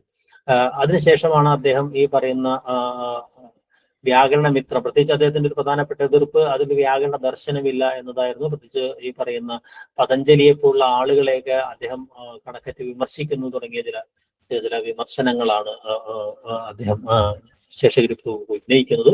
പക്ഷെ അദ്ദേഹം എഴുതിയ വ്യാകരണമിത്രം എന്ന് പറയുന്നത് ഒട്ടും ആധുനികമായ ഒരു വ്യാകരണ കൃതിയായി മാറിയില്ല, അത് ഒട്ടും ശ്രദ്ധ നേടിയില്ല എന്നുള്ളതാണ്. ഓക്കെ, അപ്പൊ അത് സംസ്കൃത വ്യാകരണത്തിന്റെ മാതൃകയിലാണ് അദ്ദേഹം ഈ പറയുന്ന വ്യാകരണമിത്രം എഴുതിയത് എന്നതിന്റെ ഒരു പരിമിതിയായിരുന്നത്. പിന്നീട് വന്നിട്ട് ചില വ്യാകരണ കൃതികൾക്ക് ഏതെങ്കിലും വ്യാകരണ കൃതികളുടെ പേരുകൾ ചിലപ്പോൾ ചോദിക്കാനുള്ള സാധ്യതയുണ്ട്, അല്ലെ. കുട്ടിഷ്ണമാരുടെ ഭാഷാ പരിചയമായാലും, അല്ലെ, കേരള ഭാഷാ വ്യാകരണത്തിലെ EVN കുതിരയുടെ ആധുനിക ഭാഷാശാസ്ത്രത്തിന്റെ കാഴ്ചപ്പാടിൽ എഴുതിയ വ്യാകരണമായാലും, അല്ലെ, അഭിനവ മലയാള വ്യാകരണം CV വാസുദേവഭട്ടതിരി, നേരത്തെ നമ്മൾ ജോൺ കുന്നപ്പള്ളിയുടെ വ്യാകരണം പറയേണ്ടത്. അപ്പൊ അങ്ങനെ ഏതെങ്കിലുമൊക്കെ ചില വ്യാകരണ കൃതികളുമായി ബന്ധപ്പെട്ട ചോദ്യങ്ങളും വരാം. തൊട്ടടുത്ത ടോപ്പിക്ക് പറയുന്നത് മലയാള ഭാഷയുടെ ഭാഷാപരിണമായി ബന്ധപ്പെട്ട് മലയാള ഭാഷയുടെ ഉൽപ്പത്തി ഏതിൽ നിന്നാണെന്ന്, അല്ലെ. നമുക്കറിയാം 3 തരം ഉൽപ്പത്തി വാദങ്ങളാണ്. സംസ്കൃതജന്യവാദമുണ്ട്, തമിഴിൽ നിന്നാണ് ഉണ്ടായതെന്നുള്ള വാദമുണ്ട്, സ്വതന്ത്ര ശാഖാവാദമുണ്ട്, അല്ലെ. അതിനകത്തുള്ള വ്യത്യസ്തമായ വാദമാണ് മുത്തമിഴിൽ നിന്നാണ് മലയാളം ഉണ്ടായത് എന്നുള്ളത്. മുത്തമിഴ് എന്ന് പറഞ്ഞൊരു സംഗതി നമ്മൾ നേരത്തെ ഒരു ക്ലാസ്സിൽ പരിചയപ്പെടുകയും ചെയ്തിട്ടുണ്ട്, അല്ലെ. ഇത് പറഞ്ഞത് ആരാണ് എന്നുള്ളത് അറിയാവുന്ന ആർക്കെങ്കിലും? ശങ്കര നമ്പ്യാരാണ് അതിന്റെ ഉത്തരം എന്ന് സംസാരിക്കും. ശങ്കര നമ്പ്യാരാണ്. അങ്ങനത്തെ തെറ്റായൊരു വാദമാണ്, അല്ലെ. മുൻതമിഴ് മുത്തമിഴായി മാറുന്നു എന്നൊക്കെ പറയുന്ന വാദം, അല്ലെ. അപ്പൊ പ്രധാനമായിട്ടും ഇങ്ങനെയുള്ള കുറെ വാദങ്ങളുടെ ഒരുപാട് സമയത്തേക്കും ഡീറ്റെയിലേക്ക് പോകേണ്ട കാര്യമില്ല. പ്രധാനം ആരൊക്കെയാണ് ആ വാദത്തിന് പറയലുണ്ടായിരുന്നത്, അല്ലെ. സംസ്കൃതജന്യവാദം കോവിഡ് നെടുങ്ങാടിയുടെ ചുമലിലാണ് ഉപജ്ഞാതാവ് എന്ന് KM ജോർജ് പറഞ്ഞത് തെറ്റാണെന്നൊക്കെ NR ഗോവിന്ദപിള്ളവരൊക്കെ തെളിയിച്ചിട്ടുണ്ട്, അല്ലെ. പിന്നെ വടക്കുംകൂറ്, അതുപോലെ CV വാസുദേവഭട്ടതിരി പോലുള്ള ആളുകളൊക്കെയാണ് പൊതുവെ സംസ്കൃതത്തിൽ നിന്നുള്ള സംസ്കൃതം നിന്നാണ് മലയാളം ഉണ്ടായെന്നുള്ള വാദം ഉണ്ടാവുന്നത്, അല്ലെ. സ്വതന്ത്ര ശാഖാവാദികളായിട്ടുള്ള ആളുകൾ ഗോദവർമ്മ, അതുപോലെ ആറ്റൂരാണ് ഇതിന്റെ ആദ്യത്തെ തുടക്കക്കാരെന്ന് പറയുന്നത്, അല്ലെ. തമിഴുമായിട്ട് അതിന്റെ ചർച്ച ഉണ്ടായിരുന്നില്ല എന്നും ആദിദ്രാവിഡ ഭാഷയിൽ നിന്ന് നേരിട്ട് സ്വതന്ത്രമായ ഭാഷയാണ് മലയാളം എന്നും ഒരുപക്ഷെ ആദ്യ സ്വതന്ത്രമായ ഭാഷ മലയാളമാണ് തുടങ്ങിയ വാദങ്ങളൊക്കെ ചില ആളുകൾ ഉന്നയിക്കുന്നുണ്ട്, അല്ലെ. പാറ്റൂർ കൃഷ്ണപിഷാരടിയുണ്ട്, ഗോദവർമ്മയുണ്ട്, ഡോക്ടർ KM ജോർജ് ഉണ്ട്, ഉള്ളൂർ S പരമേശ്വരൻ ഉണ്ട്. ഇവരാണ് ഏറ്റവും പ്രധാനപ്പെട്ട സ്വതന്ത്ര ശാഖാവാദികൾ എന്ന് പറയുന്നത്, അല്ലെ. പിന്നെ ഉള്ള വാദം എന്ന് പറയുന്നത് തമിഴിന്റെ ഉപഭാഷയാണ് മലയാളം എന്ന് പറയുന്ന ഒരു വാദമുണ്ട്, ഉപഭാഷാവാദം എന്ന് പറയുന്നത്, അല്ലെ. FW എല്ലിസും ഹെർമൻ ഗുണ്ടക്കും കാൽഡലൊക്കെ ഒരു ഉപഭാഷാവാദികളാണ് എന്ന് നമുക്കറിയാം, അല്ലെ. അതായത് ഒരു മലയാളം എന്ന് പറയുന്നത് തമിഴിന്റെ ഒരു അതിപ്രാചീനമായ it is a very ancient school എന്നൊക്കെയാണ് കാൽഡുല് പറയുന്നത്, അല്ലെ. അപ്പൊ അതുകൊണ്ട് തന്നെ എന്താ പറയുക, തമിഴിൽ നിന്ന് വേർതിരിഞ്ഞ് സ്വതന്ത്ര ഭാഷയായിട്ടുള്ള ഒരു ഭാഷയാണ്. അതുകൊണ്ട് അതിന്റെ ഒരു ഉപഭാഷയായി കരുതുന്നതാണ് ഭേദം എന്നാണ് കാൽഡുലൊക്കെ പറയുന്നത്. അപ്പൊ ഉപഭാഷാവാദം അങ്ങനെയാണ് ഇത് ഉറയ്ക്കുന്നത്. ഇതുകൂടാതെ കൊടുന്തമിഴിൽ നിന്നാണ് മലയാളം ഉണ്ടായത്, ചെന്തമിഴിൽ നിന്നല്ല എന്ന് പറയുന്ന ഒരു വാദമാണ് 6 നയങ്ങളിലൂടെ AR രാജരാജവർമ്മ പറയുന്നത്, അല്ലെ. അതല്ല, തമിഴിനും മലയാളത്തിലും ഒരു പൂർവ്വദശ ഉണ്ടായിരുന്നു എന്നും ആ ദശ എന്ന് പറയുന്നത്, അല്ലെ, ഒരു 5-8 നൂറ്റാണ്ടുകളിൽ ഒരു ദശയുണ്ട്. ആ പ്രാചീന മധ്യകാല തമിഴിൽ നിന്നാണ് പടിപടിയായിട്ട് മലയാളം വികസിച്ചു വന്നത് എന്നുള്ള ഒരു വാദം LV രാമസ്വാമി അയ്യരാണ് ഉന്നയിക്കുന്നത്, അല്ലെ. SV ഷൺമുഖം പോലെ ശാസന ഭാഷ പഠിച്ച കാമിൽ ചെല്ലപ്പിൽ പോലുള്ള ഒരുപാട് പേര്, അല്ലെങ്കിൽ പൊതുവെ നമ്മളിത് സ്വീകരിക്കപ്പെടുന്ന ഒരു വാദം പ്രാചീന മധ്യകാല തമിഴിൽ നിന്നാണ് മലയാളം ഉണ്ടായത് എന്ന് പറയുന്ന ഒരു വാദമാണ്, അല്ലെ. 2 പരിനിഷ്ഠിത ഭാഷകൾ തമ്മിൽ ഇടകലർന്നുണ്ടായ ഒരു മിശ്ര ഭാഷയാണ് മലയാളം എന്നാണ് ഇളംകുളം കുഞ്ഞമ്മയുടെ വാദം എന്ന് പറയുന്നത്.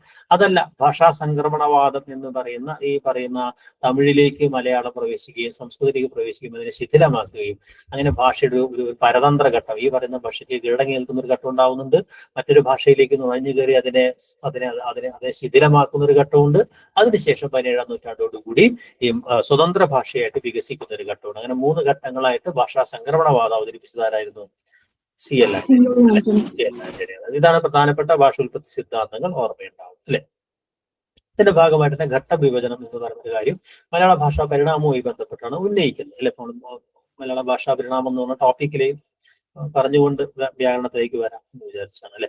ഉണ്ണുനീലി സന്ദേശം നേരത്തെ ഇതുമായി ബന്ധപ്പെട്ട ഒരു ചോദ്യം ചോദിച്ചാണ്, എന്റെ ശാസനം എഴുതുന്നത് ഏത് ഘട്ടത്തെയാണ് എന്ന് പറയുന്നത് അല്ലെ. കരിന്തമിഴ് അല്ലെ. ഇതേത് ഘട്ടത്തെയാണ്? മലയാണ്മ എന്ന് പറയുന്ന ഘട്ടത്തെയാണ് AR പറയുന്നത്. കരിന്തമിഴ് ഘട്ടത്തെയല്ല, മലയാണ്മ എന്ന് പറയുന്ന ഘട്ടത്തെയാണ്.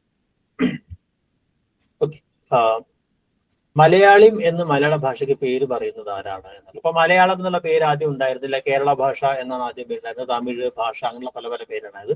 മലയാളം എന്ന് പറയുന്ന വാക്ക് അങ്ങനെ അങ്ങനെ അങ്ങനെ പിൽക്കാലത്താണ്, 15-ാം നൂറ്റാണ്ടിലേക്ക് ശേഷമാണ് വരുന്നത് നമുക്കറിയാം അല്ലെ. അപ്പൊ മലയാളിം എന്ന് മലയാള ഭാഷയ്ക്ക് പേര്, അപ്പൊ മലയാള ഭാഷയുടെ മലയാള പദത്തിന്റെ നിരുക്തിയുമായി ബന്ധപ്പെട്ട് ചില ചോദ്യങ്ങൾ ചിലപ്പോൾ വരാൻ സാധ്യതയുണ്ട് അല്ലെ. അപ്പൊ മലയാളിം എന്ന മലയാള ഭാഷയ്ക്ക് പേര് പറയുന്നത് ആരാണ് എന്നതാണ് അല്ലെ. Joseph Peter. അതെ, ജോസഫ് പീറ്ററാണ്. അദ്ദേഹത്തിന്റെ വ്യാകരണ കൃതി അദ്ദേഹമാണ് 1941 ഈ grammar of the Malayalam language എന്നാണ് അദ്ദേഹം പറയുന്നത് അല്ലെ. ജോസഫ് പീറ്റാണ് ആ ഒരു പേര് പറയുന്നത്. ഓക്കെ. മലയാളം എന്ന് പറയുന്ന ശബ്ദം ഈ പറഞ്ഞതുപോലെ അത് ആദ്യം ഒരു സ്ഥല സൂചനയായിട്ടാണ് മലബാർ, മലയാളം എന്നുള്ള വാക്കുകളൊക്കെ ഉണ്ടാവുന്നത് എന്ന് നമുക്കറിയാം അല്ലെ. പിന്നെ അപ്പൊ എങ്ങനെയാണ് മലയാളം ഉണ്ടായതിനെ സംബന്ധിച്ച് പല പല വാദങ്ങളുണ്ട്. മലയം ആളമായിരുന്നു എന്നും, മല ആഴമായിരുന്നു, മല പ്ലസ് അളമാണെന്നും, മല പ്ലസ് ആളം, മല പ്ലസ് ആഴി എന്നൊക്കെ പറഞ്ഞ പല പല വാദങ്ങളുണ്ട്. അപ്പൊ ഈ മലയാളിം എന്നാണ് ഞാൻ നേരത്തെ പറഞ്ഞു, ഈ പറഞ്ഞ ആദ്യകാലങ്ങളിലൊക്കെ അത് അറിയപ്പെട്ടിരുന്നത് മലയാളിം എന്ന അർത്ഥത്തിലാണ്, അല്ലെങ്കിൽ മലബാർ എന്നുള്ള അർത്ഥത്തിൽ, കേരള ഭാഷ, തമിഴ് അല്ലെ. മലയാം പാഴ എന്ന് പറയുന്ന ഒരു പ്രയോഗം ഈ പറഞ്ഞ എന്താ പറയാ ഹോർത്തൂസ് മലബാറിക്കസിലൊക്കെ മലയാം പാഴ എന്നൊക്കെ പറയുന്ന മലയാളിം ഭാഷ, അങ്ങനെ പല മലയാഴ്മ എന്ന് മലയാഴ്മയുടെ വ്യാകരണം എന്നൊക്കെ പറയുന്ന ആ രീതിയിലാണ് വരുന്നത് അല്ലെ. അപ്പൊ അങ്ങനെ പല പേരുകൾ ഈ പറയുന്ന തമിഴ് എന്നുള്ള പേരുണ്ടായിരുന്നു മലയാളത്തിന് അല്ലെ. അപ്പൊ അങ്ങനെ ഭാഷാ മിശ്രം എന്നുള്ള പേരുണ്ടായിരുന്നു. അങ്ങനെ പല പേരിൽ മലയാളർ എന്ന് പറയുന്ന ഒരു ശബ്ദം തന്നെ, ഉണ്ണിയാടി, ഉണ്ണിച്ച് ചേരുന്നതൊക്കെ മലയാളർ എന്ന് പറയുന്ന ഒരു പദവും കേരളത്തുകാർ എന്ന് പറയുന്ന അർത്ഥത്തിൽ അല്ലെ. അപ്പൊ മലയാളം എന്ന് പറയുന്ന ഒരു ഒരു ഒരു എന്താ പറയാ ഭാഷയുടെ പേരായിട്ട് വളരെ വളരെ എന്താ പറയാ കാലം കഴിഞ്ഞാണ് ഇത് വരുന്നത് അല്ലെ. 1380 അല്ലെങ്കിൽ 14-ാം നൂറ്റാണ്ടിന്റെ അവസാന കാലത്താണ് ഒരു ഭീമേശ്വര പുരാണമു എന്ന് പറയുന്ന ഒരു പുസ്തകത്തിനകത്താണ്, തെലുങ്ക് കൃതിക്ക് അകത്താണ് ആദ്യമായിട്ട് മലയാളം എന്നീ ഭാഷയ്ക്ക് പേരുണ്ടാകുന്നത് എന്നാണ് NR ഗോപിനാഥ പിള്ളയ്ക്ക് പറയുന്നത് അല്ലെ. അപ്പൊ അങ്ങനെ പല വാദങ്ങൾ അതിനകത്തുണ്ട്. ആദ്യകാലത്ത് ദേശനാമമായിരുന്നു അല്ലെ. മല എന്ന് പറഞ്ഞ കുന്ന്, പർവ്വതം, ആഴം അല്ലെങ്കിൽ ആളം എന്നൊക്കെ പറഞ്ഞ സമുദ്രമാണ്. അപ്പൊ മലയും ആഴിയും ചേരുന്ന സ്ഥലം എന്ന രീതിയിൽ മലയാളം എന്ന ഒരു പശ്ചിമഘട്ടത്തിനും അറബിക്കടലിനും ഇടയിൽ ദേശ ശബ്ദമായിട്ട് അത് വരുന്നു അല്ലെ. അങ്ങനെയുള്ള പല പല വാദങ്ങൾ അവിടെ വരുന്നുണ്ട് അല്ലെ. ഇപ്പോ R നാരായണ പണിക്കരെ പോലും KM ജോർജിനെ പോലുള്ള ആളുകളൊക്കെ ഈ പറഞ്ഞ പോലെ മല പ്ലസ് അളമാണ് മലയാളം എന്ന് പറയുന്ന ആളുകളുണ്ട് അല്ലെ. അല്ല, മല പ്ലസ് ആളമാണ് മലയാളം എന്ന് ഗോതോർമ്മയും അതുപോലെ NR ഗോപിനാഥത്തിലെ കുറിച്ചൊക്കെ പറയുന്നുണ്ട് അല്ലെ. അതല്ല, മലയും ആഴിയും ചേർന്ന് മലയാളി ഉണ്ടായിട്ടാണ് മലയാളം ഉണ്ടായത് എന്ന് പറയുന്ന ഒരു വാദം അല്ലെ. കോവിഡ് നെടുങ്ങാടിയെ പോലുള്ള ആളുകളൊക്കെ പറയുന്നുണ്ട്. അപ്പൊ അങ്ങനെ പല ആളുകളും വേറെ വേറെ വാദങ്ങൾ അതിനകത്ത് പറയുന്നുണ്ട്. ചിലപ്പോൾ അതുമായി ബന്ധപ്പെട്ട് ഏതെങ്കിലും ഒരു ചോദ്യം എന്താ പറയാ വരാം എന്നേ ഉള്ളൂ. നമ്മൾ അതാരാണ് പറഞ്ഞത് എന്നൊക്കെ പറയുന്ന ചില ചോദ്യങ്ങൾ വരാം എന്നുള്ളതാണ്. ഘട്ടവിഭജനവുമായി ബന്ധപ്പെട്ട് ഒരുപാട് ഘട്ടവിഭജനങ്ങൾ നമുക്ക് വന്നിട്ടുണ്ട് അല്ലെ. അതിനകത്ത് ഒരു ഘട്ടവിഭജനവുമായി ബന്ധപ്പെട്ട ചോദ്യമാണ് അല്ലെ. ആദ്യകാലം എഴുത്തച്ഛന് മുമ്പ് മധ്യകാലം, കഴിഞ്ഞൊരു ക്ലാസ് നമ്മൾ ചർച്ച ചെയ്താണ് പ്രാചീന മധ്യകാല സാഹിത്യവുമായി ബന്ധപ്പെടുത്തി അല്ലെ. അധുനാതന കാലം എന്നീ ഘട്ടവിഭജനം നൽകിയതാരാണ്? കേരള ഓർമ്മയ്ക്ക് ശേഷമുള്ളതാണ് അധുനാതന ഘട്ടം എന്ന് പറയുന്നത്. ഇത് ആരാണ് നൽകിയത് എന്നുള്ളതാണ്. വടക്കുംകൂറ്. അതെ, വടക്കുംകൂറാണ്. ഇവരെല്ലാവരും പലതരം ഘട്ടവിഭജനങ്ങൾ നൽകിയ ആളുകളാണ് എന്ന് നമുക്കറിയാം അല്ലെ. വടക്കുംകൂറിന്റെ ഘട്ടവിഭജനം അല്ലെ. കേരള ഭാഷയെ അങ്ങനെ പലതരം ഘട്ടവിഭജനങ്ങൾ നൽകിയെന്ന് ആരുടെങ്കിലും ഘട്ടവിഭജനം ചോദിക്കാം അല്ലെ. AR രാജരാജവർമ്മയുടെ ഒരു ഘട്ടവിഭജനം ആണ് ഈ പറഞ്ഞ കരിന്തമിഴ് കാലം, മലയാള കാലം, അല്ലെങ്കിൽ ഈ പറയുന്ന മലയാള കാലം എന്ന് പറയുന്ന 3 കാലം അല്ലെ. അതായത് AD 1 മുതൽ കൊല്ലവർഷം 1 മുതൽ 500 വരെ, 500 തൊട്ടിട്ട് 800 വരെ, 800 തൊട്ടിട്ട് ആധുനികം വരെ എന്ന് 3 ഘട്ടങ്ങളായിട്ട് അദ്ദേഹം കാണുകയും ആ 3 ഘട്ടങ്ങളിലെയും ഭാഷയുടെ പ്രത്യേകതകൾ കാണിക്കാൻ പറ്റിയ ഓരോ കൃതികളൊക്കെ അദ്ദേഹം ഉദാഹരിക്കുകയൊക്കെ ചെയ്യുന്നുണ്ട്. അപ്പൊ അതേപോലെ തന്നെ ഓരോ ആളുകളും അല്ലെ, നമ്മൾ കഴിഞ്ഞ ക്ലാസ് വിശദീകരിച്ചാണ്. P. ഗോവിന്ദപിള്ള അതുപോലെ കരിന്തമിഴ് കാലം, കലിവർഷമൊക്കെ വെച്ചുകൊണ്ട് അദ്ദേഹം പഴയ മലയാളം, മധ്യ മലയാളം, നവീന മലയാളം എന്നൊക്കെ പറയുന്ന ഒരു വിഭജനമാണ് ഗോവിന്ദപിള്ളയൊക്കെ നൽകുന്നത് അല്ലെ. അപ്പൊ അങ്ങനെ പലരും പല വിഭജനങ്ങൾ നൽകുന്നുണ്ട് അല്ലെ. ആദ്യഘട്ടം, മധ്യഘട്ടം, ആധുനിക ഘട്ടം എന്ന് പറയുന്ന ഒരു വിഭജനം, AR രാജരാജന്റെ വിഭജനമുണ്ട് അല്ലെ, ഇപ്പൊ നമ്മൾ പറഞ്ഞ പരിചയപ്പെട്ട സംഗതി അല്ലെ. അപ്പൊ അങ്ങനെയുള്ള പലതരം ഉള്ളൂരിന്റെ വിഭജനമുണ്ട്. അതുപോലെ തന്നെ ശങ്കരൻ നമ്പ്യാരുടെ വിഭജനമുണ്ട് അല്ലെ. ഈ പറയുന്ന വടക്കൻകൂറിന്റെ വിഭജനത്തെ കുറിച്ച് നമ്മൾ പറയണ്ടായി. KM ജോർജ് ഇതുപോലെ പ്രാചീന ഘട്ടം, എഴുത്തച്ഛൻ വരെ, പിന്നെ എഴുത്തച്ഛന് ശേഷം എന്നൊക്കെ പറയുന്ന 3 ഘട്ടങ്ങൾ KM ജോർജ് പറയുന്നുണ്ട് അല്ലെ. അപ്പൊ അങ്ങനെ പല വിഭജനങ്ങളുണ്ട്. ആ വിഭജനങ്ങൾ ആറ്റൂർ കൃഷ്ണ വിഭജനമുണ്ട്. ആ വിഭജനമൊക്കെ ഒന്ന് ഓർമ്മയുണ്ടാവണം എന്നുള്ളതാണ് ഏറ്റവും പ്രധാനപ്പെട്ട കാര്യം അല്ലെ. സംക്രമണ വാദവുമായി ബന്ധപ്പെട്ട് സംക്രമണകാലം അല്ലെ, ഈ പറയുന്ന പരതന്ത്രകാലം അല്ലെങ്കിൽ എന്താ പറയാ പ്രാചീന മലയാളം എന്ന് പറയുന്ന ഒരു 3 ഘട്ടങ്ങളുണ്ട് എന്ന് CL ആന്റണിയും പറയുന്നുണ്ട്. ഓക്കെ, അപ്പൊ അങ്ങനെയുള്ള പ്രധാനപ്പെട്ട ഘട്ട വിഭജനങ്ങൾ ഓർമ്മയുണ്ടാവും. സംസ്കൃതവും അതുപോലെ തന്നെ ദ്രാവിഡവും തമ്മിലുള്ള ഒരു വ്യത്യാസങ്ങളെ സംബന്ധിച്ച് ഉള്ള ചോദ്യങ്ങൾ ചിലപ്പോൾ വരാം അല്ലെ. അത് സംസ്കൃതത്തിന് ഭിന്നമായൊരു ഭാഷയാണ് മലയാളം എന്ന് പറയാൻ വേണ്ടി 10-18ഓളം വ്യത്യസ്തമായ വാദങ്ങൾ, വ്യാകരണപരമായ വ്യത്യാസങ്ങൾ AR രാജരാജവർമ്മ, കള്ള് തൊട്ട് പറയുന്നവർ വാദങ്ങൾ ക്രോഡീകരിക്കുകയാണ് ചെയ്യുന്നത്. പിന്നീട് ഗോദവർമ്മ അത് വികസിപ്പിക്കുന്നുണ്ട്. അപ്പൊ അതിനകത്ത് ഈ പറയുന്ന ഘടനയുടെ അടുത്ത്, അക്ഷരമാലയുടെ കാര്യത്തിനകത്ത്, അതുപോലെ തന്നെ നാമ പദ രൂപീകരണവുമായി ബന്ധപ്പെട്ട്, ക്രിയാപദ രൂപീകരണവുമായി ബന്ധപ്പെട്ട്, വിശേഷണങ്ങളുടെ സ്വഭാവത്തിനകത്ത്, മറ്റ് പ്രിപ്പോസിഷൻ കണക്കുള്ളതിനായിട്ട് ബന്ധപ്പെട്ട് ഒക്കെയുള്ള വ്യത്യാസങ്ങളെ സംബന്ധിച്ച്, അതോടൊപ്പം തന്നെ കക്ഷിയാപരമായ വ്യത്യാസം ഉറപ്പുള്ള കാര്യങ്ങൾ അവിടെ AR പറയുന്നുണ്ട് അല്ലെ. അപ്പൊ അങ്ങനെയുള്ള കുറേ കാര്യങ്ങൾ അവിടെ കയറി വരുന്നുണ്ട്. അത് ഇപ്പൊ വിഭക്തികൾ, രൂപാവലി, കോലാഹലം ഒന്നുമില്ല എന്ന് പറയുന്നത്, ലിംഗം എന്ന് പറയുന്നതിന്റെ പ്രത്യേകത, ലിംഗത്തോറും ഈ പറയുന്ന വിഭക്തി മാറുക എന്നുള്ള പറയുന്ന പ്രത്യേകതയില്ല, വചനം 2 ഉള്ളൂ എന്ന് പറയുന്ന കാര്യം അല്ലെ. അങ്ങനെ കുറെ കാര്യങ്ങൾ അവിടെ പറയുന്നുണ്ട്. അതൊക്കെ ഓർമ്മയുണ്ടാവണം അല്ലെ. അതോടൊപ്പം തന്നെ ഈ ക്രിയക്കകത്ത് നടക്കുന്ന പ്രക്രിയക്കകത്തുള്ള ചില വ്യത്യാസങ്ങളും അവിടെ അദ്ദേഹം പറയുന്നുണ്ട് അല്ലെ. അതിനനുസരിച്ച് വാക്യങ്ങളിൽ ഉണ്ടാകുന്ന, പ്രത്യേകിച്ച് ഈ പറഞ്ഞ പോലെ ആത്മനേപദം, പരസ്മേപദം എന്ന് പറയുന്ന ഒരു വ്യത്യാസം, അല്ലെങ്കിൽ വികരണ ഭേദം എന്ന് പറയുന്ന ഒരു ഭേദം അല്ലെ, അല്ലെങ്കിൽ കർത്തരി കർമ്മണി പ്രയോഗം, ഭാവേ പ്രയോഗ ഭേദങ്ങൾ, ഇതൊന്നും മലയാളത്തിൽ ഇല്ല എന്ന് പറയുന്നത് അല്ലെ. കാലപ്രകാരങ്ങൾക്ക് നമുക്ക് ഈ പറഞ്ഞ ദശലകാരങ്ങൾ നമ്മുടെ ഭാഷയിലില്ല, 3 കാലങ്ങളേ ഉള്ളൂ എന്നൊക്കെ പറയുന്നത് അല്ലെ. അതോടൊപ്പം തന്നെ ഈ പറയുന്ന വിവേക്ഷക സർവനാമം ഭാഷയിലില്ല എന്നൊക്കെ പറയുന്ന കുറേ കാര്യങ്ങൾ അവിടെ പറയുന്നുണ്ട് അല്ലെ. നിഷേധങ്ങൾ ചെയ്യുന്ന രീതിക്ക് വലിയ വ്യത്യാസമുണ്ട്. മലയാളത്തിൽ നിഷേധ പ്രത്യയമാണുള്ളത് അല്ലെ, സംസ്കൃതത്തെ പോലെ അല്ല എന്ന് പറയുന്നത് അല്ല. അങ്ങനെ കുറെ കാര്യങ്ങൾ അവിടെ പറയുന്നുണ്ട്. അത് ഓർമ്മയുണ്ടാവണം. അതിന്റെ വ്യത്യാസങ്ങൾ തമ്മിൽ ഓർമ്മയുണ്ടാവണം, പ്രധാനപ്പെട്ട വ്യത്യാസങ്ങളിലേക്ക് അല്ലെ. സംസ്കൃതത്തിൽ ഇല്ലാത്ത രൂപം ഏത് എന്നാണ് ചോദ്യം. ഗതി, തദ്ധിതം, കർമ്മണി പ്രയോഗം, അവ്യയം. അതുമായി ബന്ധപ്പെടുത്തിയ ഒരു ചോദ്യമാണ് അല്ലെ. ഏതാണ് ആ രൂപം? അദ്ദേഹം പറയുന്നുണ്ട് അല്ലെ, ഈ പറഞ്ഞ പോലെ സംസ്കൃതത്തിൽ വിഭക്തിയെ കാണിക്കാൻ പ്രത്യയങ്ങൾ മാത്രമേ ഉള്ളൂ, മലയാളത്തിലാകട്ടെ എന്നിട്ട് വിഭക്തിയെ കാണിക്കാൻ പ്രത്യയങ്ങളെ കൂടാതെ ഗതികളും മറ്റുമൊക്കെ ഉണ്ട് എന്ന് അദ്ദേഹം പറയുന്നുണ്ട് അല്ലെ. ഉത്തരം ഗതിയാണ്.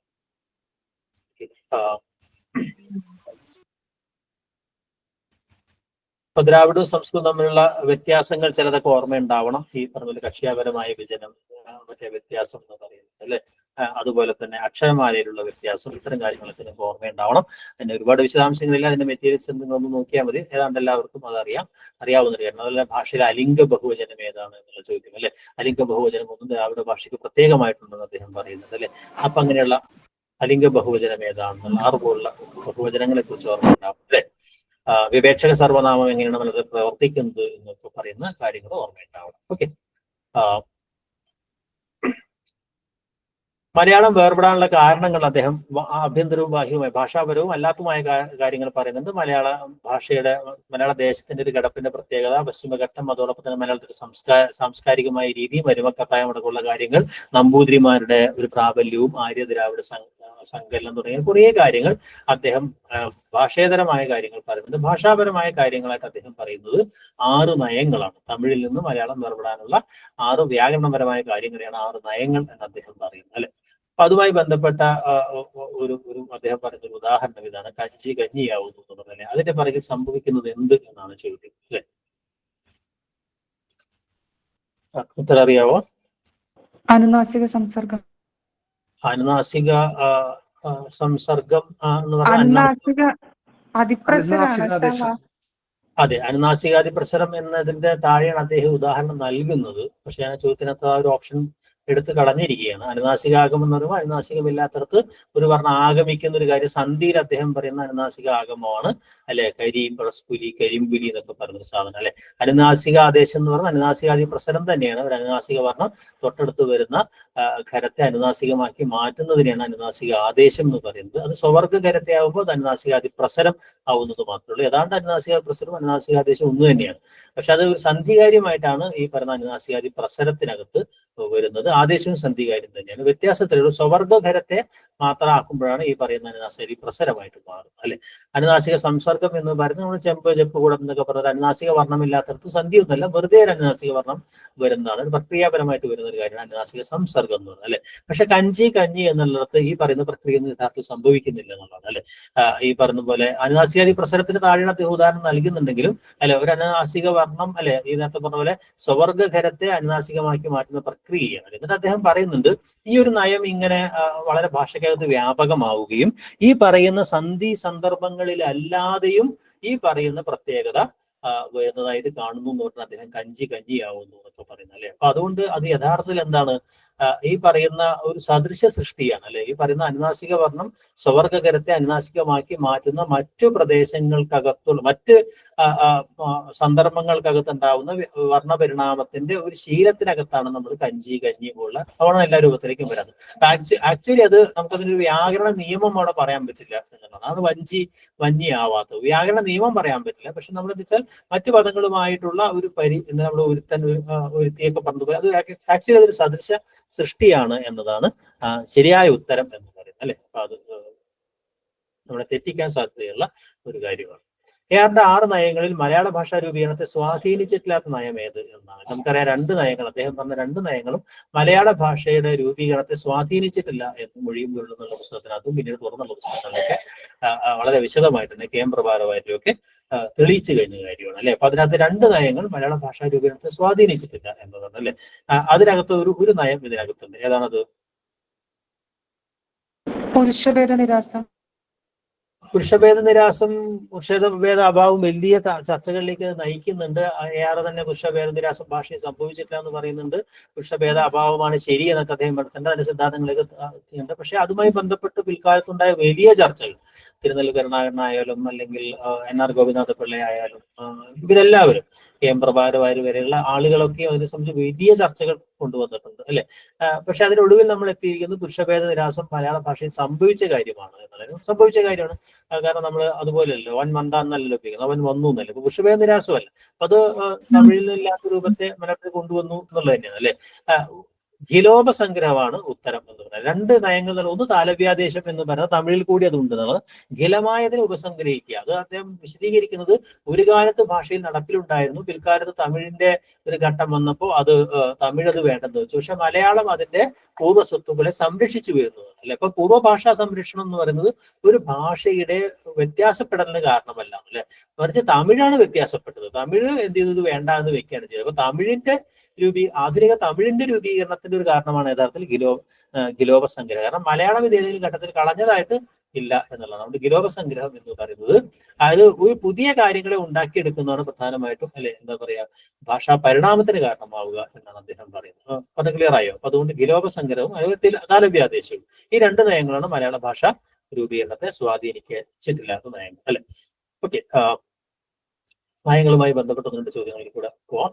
ആധാരിക ആഭാസങ്ങൾക്ക് സംഭവിക്കാത്ത നയം ഏത് എന്നാണ് ചോദ്യം, അല്ലെ? ആധാരികാഭാസത്തിന് സംഭവിക്കാത്ത നയം ഏതാണ്? വളരെ പെട്ടെന്ന് ആ ചോദ്യം ഒന്ന് മാറ്റിയതുകൊണ്ടാണ് നിങ്ങൾക്ക് കൺഫ്യൂഷൻ ഉണ്ടാവുന്നത്, അല്ലെ? അത് ഏതാണ്?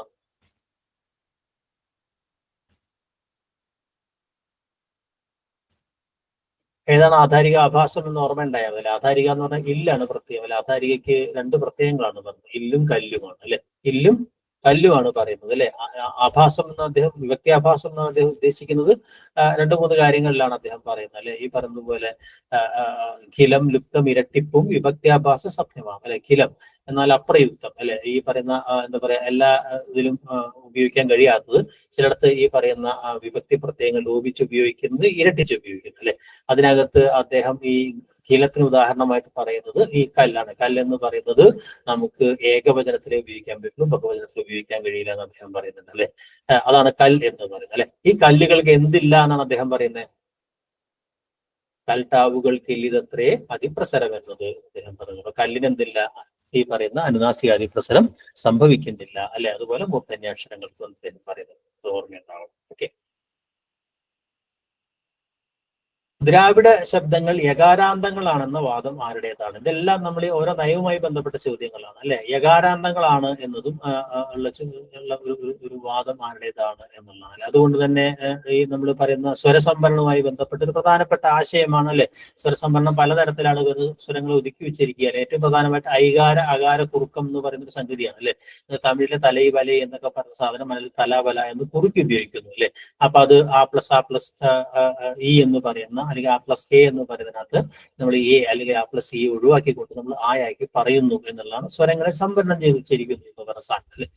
പക്ഷെ അങ്ങനെ ഒരു സംഗതി അതിനകത്ത് സംഭവിക്കുന്നില്ല എന്നും അതൊന്നും അകാരാന്തങ്ങളായിരുന്നില്ല. ഇത് ഭാഷയിൽ ആദ്യം അകാരാന്തങ്ങളായിരുന്നു, അതിനുശേഷം ആയി മാറുകയാണ് ചെയ്തുകൊണ്ട് മലയാളമാണ് ആദ്യം ഉണ്ടായത് തുടങ്ങിയ വാദങ്ങളൊക്കെ ആറ്റൂര് തൊട്ടിട്ട് കൊണ്ടുവരികയും അല്ലെ കെ എം ജോർജ് ഒക്കെ കൊണ്ടുവരികയൊക്കെ ചെയ്യുന്ന അയ്യാങ്കു ചെയ്യൂൽ കവുമാവും ഒക്കെ പറഞ്ഞ കുറെ സൂത്രങ്ങളൊക്കെ എടുത്തുകൊണ്ട് അങ്ങനെയുള്ള വലിയ തർക്കങ്ങൾ അവിടെ നടക്കുന്നുണ്ട്. അതുകൊണ്ട് തന്നെ ആദിദ്രാവിഡ ഭാഷ സ്വതന്ത്രശാഖാവാദികൾ ഏറ്റവും എതിർത്തൊരു നയത്തിലൊന്നാണ് ഈ സ്വര സംവരണം എന്ന് പറയുന്നത് അല്ലെ. അപ്പൊ അവിടെ വളരെ വ്യത്യസ്തമായ വാദം പിൽക്കാലത്ത് ഉയർന്നു വന്ന ഒരു കാര്യം എന്ന് പറയുന്നത് നമ്മുടെ ഭാഷയുടെ ഉച്ചാരണപരമായ സ്വരോച്ചാരണങ്ങൾക്കകത്ത് അയ്യന്തങ്ങളും ഔവന്തങ്ങളുമാണ് നമ്മുടെ ശബ്ദങ്ങൾ. ശബ്ദാന്തത്തിൽ നമ്മൾ സ്വരങ്ങളല്ല ഉച്ചരിക്കുന്നത്. തലൈ വലൈ എന്നൊക്കെ പറഞ്ഞ യാ ആയിലാണ് ഉച്ചരിക്കുന്നത്. യഥാർത്ഥത്തിൽ അവിടെ സംഭവിക്കുന്നത് ആ യായുടെ ലോപമാണ് എന്ന് കന്നഡ ഭാഷയൊക്കെ കേന്ദ്രീകരിച്ചുകൊണ്ട് പറയുന്ന ഒരു വാദം ഉന്നയിക്കുന്നത് ഗോദവർമ്മയാണ്. ഓക്കെ. അപ്പൊ അത് യവാന്തങ്ങളാണ്. അപ്പൊ അതുകൊണ്ട് തലയ്ക്ക് വലയ്ക്ക് എന്നൊക്കെ പറയുമ്പോൾ യാ അവിടെ ആഗമിക്കുകയല്ല ചെയ്യുന്നത്. ആൾറെഡി ആ യാ അവിടെ ഉണ്ട്. ഉചിതമായ ഒരു സാഹചര്യത്തിൽ അത് തിരിച്ചു വരിക മാത്രമാണ് ചെയ്യുന്നത് എന്നുള്ള വാദങ്ങളൊക്കെ സന്ധിയിൽ വരാനുള്ള കാരണം അല്ലെ. ഗോദവർമ്മയാണ് ആ വാദത്തിന്റെ നേതാവ്. അപ്പൊ 6 നയങ്ങളെ കുറിച്ച് അതിന്റെ വിശദമായ നോട്ട് നിങ്ങൾക്ക് അതിനകത്ത് ഉണ്ടാവും. ഒന്ന് ജസ്റ്റ് ഒന്ന് നോക്കിയാൽ മതി. അത്ര വിശദമായിട്ട് പോകേണ്ട കാര്യമില്ല. ജസ്റ്റ് ഇതിന്റെ ഒരു കാര്യം മാത്രം മനസ്സിലാക്കിയാൽ മതി. അത് ആ രീതിയിൽ ചെറിയൊരു നോട്ട് വേറെ തരുന്നുണ്ട്. താല്പര്യമുള്ളവർക്ക് വേണമെങ്കിൽ മാത്രം, അല്ലെങ്കിൽ ഈ പരീക്ഷയ്ക്ക് അതിന്റെ ആവശ്യം വരുന്നില്ല. അതിന്റെ വളരെ ഡീറ്റെയിൽ ആയിട്ടുള്ള ക്ലാസ്സുകൾ അതിനകത്ത് ഉണ്ടായിരിക്കും അല്ലെ. അപ്പൊ ഈ ഒരു 6 നയങ്ങൾ തവർഗോപമർദ്ദം അല്ലെ, ഈ പറഞ്ഞ താലവ്യ സ്വരങ്ങളായ ആ ഈ എന്നുള്ള സ്വരങ്ങൾ തൊട്ടടുത്ത് വരുന്ന ദന്ത്യവ്യഞ്ജനങ്ങളെ താലവ്യമാക്കി മാറ്റുന്ന പ്രക്രിയ അല്ലെ, ഒരു അനുനാസിക വർണ്ണം അല്ലെ, തൊട്ടടുത്ത് വരുന്ന സ്വർഗഘരത്തെ അനുനാസികമാക്കി മാറ്റുന്നൊരു സന്ധി പ്രക്രിയ. രണ്ടും സന്ധി കാര്യങ്ങളാണ് പറയുന്നത് അല്ലെ. പിന്നെയുള്ള സ്വരസംഭരണം ഞാൻ നേരത്തെ എന്താന്ന് പറഞ്ഞു കഴിഞ്ഞാൽ അദ്ദേഹം 2 സ്വരസംഭരണത്തെ കുറിച്ച് പറയുന്നുണ്ട് അല്ലെ. വിവൃത ഉകാരങ്ങൾ സമൃദ്ധ ഉകാരമായി മാറുന്ന സമൃദ്ധ വിവൃത ഉകാരങ്ങൾക്ക് വ്യത്യസ്തമായ സ്വരങ്ങൾ പദവിയൊക്കെ നൽകുന്ന ഒരു സാഹചര്യം വെള്ളത്തിൽ ഉണ്ടാവുന്നു എന്ന് പറയുന്നത്. പിന്നെ പദാന്ത ഐകാരങ്ങളൊക്കെ അകാരങ്ങളായി മാറുന്നു അല്ലെ. ഈ കർത്താവിനോട് കൂടി ചേർക്കുന്ന ലിംഗ വചന പുരുഷ പ്രത്യയങ്ങളൊക്കെ ക്രിയയോടുകൂടി ചേർത്ത് പൊരുത്തം വീക്ഷിക്കുക എന്നുള്ള പതിവ് ദ്രാവിഡ ഭാഷകൾക്കൊക്കെ ഉണ്ട് എന്നും അല്ലെ. അത് മലയാളം വേണ്ടെന്ന് വെച്ചു എന്ന് പറയുന്നതാണ്. മലയാളം മാത്രം വേണ്ടെന്ന് വെച്ചു എന്നുള്ളത് പുരുഷഭേദ നിരാസം എന്ന് പറയുന്നത് അല്ലെ. എല്ലാ രൂപങ്ങളിലും നിലനിൽക്കുന്നത് പുരുഷനായതുകൊണ്ടാണ് പുരുഷഭേദ നിരാസം അദ്ദേഹത്തിന് പേര് വന്നത്. ഗിലോപസംഗ്രഹം എന്നത് ഞാൻ നേരത്തെ പറഞ്ഞു, ഖിലമായതിന് ഉപസംഗ്രഹിക്കുക. ഒരു കാലത്ത് നമ്മൾ ഭാഷയിലുണ്ടാക്കും, ഇടക്കാലത്ത് കളഞ്ഞതുപോയതിനെ നമ്മൾ തിരിച്ചു കൊണ്ടുവരുന്നു എന്ന് പറയുന്ന ഗിലോപസംഗ്രഹം എന്നൊക്കെ പറയുന്ന അദ്ദേഹം അതിന് ഉദാഹരണങ്ങളൊക്കെ അദ്ദേഹം നൽകുന്നുണ്ട് അല്ലെ. അപ്പൊ നമ്മൾ ഈ പറയുന്ന അൻപുള്ള കാര്യങ്ങളൊക്കെ അദ്ദേഹം അവിടെ പറയുന്നു. അംഗഭംഗം എന്ന് പറയുന്നത് നമ്മുടെ പല പ്രത്യയങ്ങളും അംഗഭംഗം വരുത്തിയാണ് മലയാളത്തിൽ ഉപയോഗിക്കുന്നത് എന്ന് പറഞ്ഞത് ഒരുപാട് ഉദാഹരണങ്ങൾ അവിടെ നൽകുന്നുണ്ട് അല്ലെ. ഈ പ്രകാര രൂപങ്ങളുടെ ആകട്ടെ എന്നുള്ളത് അട്ടയാവുന്നത് അല്ലെ. വിധായക പ്രകാരത്തിന്റെ അണം എന്ന് പറയുന്ന ഒരു വിധായക പ്രകാരത്തിന്റെ എന്താ പറയുക ചുരുക്കരൂപം ഉണ്ടാവുന്നത് അല്ലെ. പിന്നെ അദ്ദേഹം ഈ സംബന്ധിക പ്രത്യയത്തിന്റെ നിഷ്പത്തി വളരെ വിശദമായിട്ട് ചർച്ച ചെയ്യുന്നുണ്ട്. എന്റെ എന്ന് പറയുന്ന അല്ലെ ആ ഒരു വർണ്ണത്തെ കുറിച്ചൊക്കെയുള്ള ചർച്ചയൊക്കെ അവിടെയാണ് അദ്ദേഹം പ്രധാനമായിട്ട് കൊണ്ടുവരുന്നത് അല്ലെ. അങ്ങനെയാണ് അംഗഭംഗം എന്ന് പറയുന്ന നയം. അതിനകത്ത് 2 നയങ്ങളാണ് അത്ര പ്രസക്തമല്ലാത്തത് എന്ന് അറിയത്തില്ല. അപ്പൊ ആ നയങ്ങളെ കുറിച്ച് സാമാന്യമായ കാര്യങ്ങൾ ഓർമ്മയുണ്ടാവണം അല്ലെ. അതുമായി ബന്ധപ്പെട്ട ചോദ്യം കൂടെ, ആദേശ സന്ധിയിൽ ഏറെ വിട്ടുപോയ സന്ധി കാര്യം ഏത് എന്നാണ് അറിയാവോ?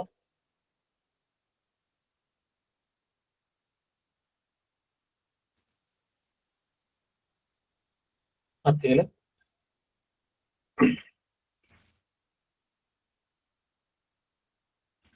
ഓക്കെ. അതിനകത്ത് 2 സന്ധികളേ ഉള്ളൂ. ഒന്ന് അനുനാസികാദി പ്രസരവും മറ്റൊന്ന് താലവ്യാദേശവും അല്ല. താലവ്യാദേശം എന്ന് പറഞ്ഞ സന്ധി കാര്യത്തെ കുറിച്ച് അയാൾ പറയുന്നില്ല. അത് ഓർമ്മയുണ്ടാവും. ഓക്കെ.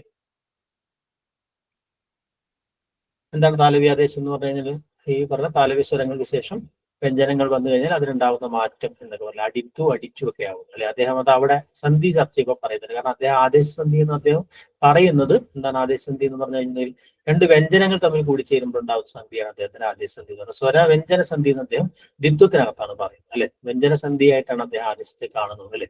അപ്പൊ അതുകൊണ്ട് തന്നെ അത് ആദേശസന്ധിയെ കുറിച്ച് അവിടെ അദ്ദേഹം ആദേശസന്ധിയിൽ താലവ്യ ആദേശത്തെ കുറിച്ച് അദ്ദേഹം പറയുന്നില്ല. ഓക്കെ ഓക്കെ വർണ്ണങ്ങളുടെ ഒരു കാര്യം കൂടെ അക്ഷരമാലയിലേക്ക് വരാം. സന്ധിയിലേക്ക് എത്തുന്നില്ല. വർണ്ണങ്ങളുടെ കാര്യം പറഞ്ഞു കഴിഞ്ഞാൽ അല്ലെ, നമുക്ക് വർണ്ണങ്ങൾക്ക് പലമാതിരി ശ്രുതിഭേദനം വരുന്നതിന് 5 കാരണങ്ങൾ തൊട്ട് 6 കാരണങ്ങൾ പറയുന്നുണ്ട്. അതുമായി ബന്ധപ്പെട്ട ചില ചോദ്യങ്ങൾ അത്തരം ഭാഗത്താണ് വളരെ ലൈറ്റായ ചോദ്യങ്ങളാണ് ഉണ്ടാവുക. അപ്പൊ അതിന് ചോദ്യങ്ങൾ വരാം അല്ലെ. അതിനകത്ത് ഒന്നാണ് സംസർഗം എന്ന് പറയുന്ന ഒരു കാര്യം അല്ലെ. സംസർഗം എന്ന് പറയുന്നത് എന്താണ് സംസർഗം? അതെ, ഘോഷിയാണ് അല്ലെ. ഹ എന്ന് പറയുന്നത് ഘോഷി അരഞ്ഞു ചെയ്യുന്നത് നമ്മൾ കഴിഞ്ഞ ക്ലാസ്സിൽ വിശദീകരിച്ചതാണ് അല്ലെ. അങ്ങനെ ഉണ്ടാവുന്ന മഹാപ്രാണീകരണമൊക്കെ ബന്ധപ്പെട്ട് നമ്മൾ വിശദീകരിച്ചു അല്ലെ. ഘോഷിയാണ് ഉത്തരം. വർണ്ണങ്ങൾക്ക് പരമാതിരി ശ്രുതിഭേദം വരുന്നതിന് 6 കാരണങ്ങൾ പറയുന്നത് അല്ലെ. അനുപ്രധാനം എന്ന് പറയുന്ന ഒരു സാധനം അല്ലെ.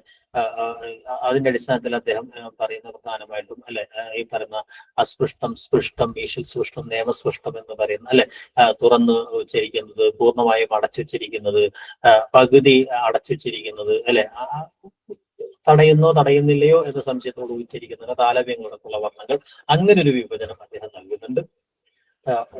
കർണവിഭ്രമം എന്നുള്ള തെറ്റായ രീതിയിൽ അദ്ദേഹത്തിനെ വിശദീകരിക്കുന്നു അല്ലെ. നാവുമായി ബന്ധപ്പെട്ട ഒരു കാര്യമായിട്ടാണ് അദ്ദേഹം ശ്വാസികൾ, നാദികൾ, അത് അങ്ങനെയല്ല എന്ന് നമുക്കറിയാം അല്ലെ.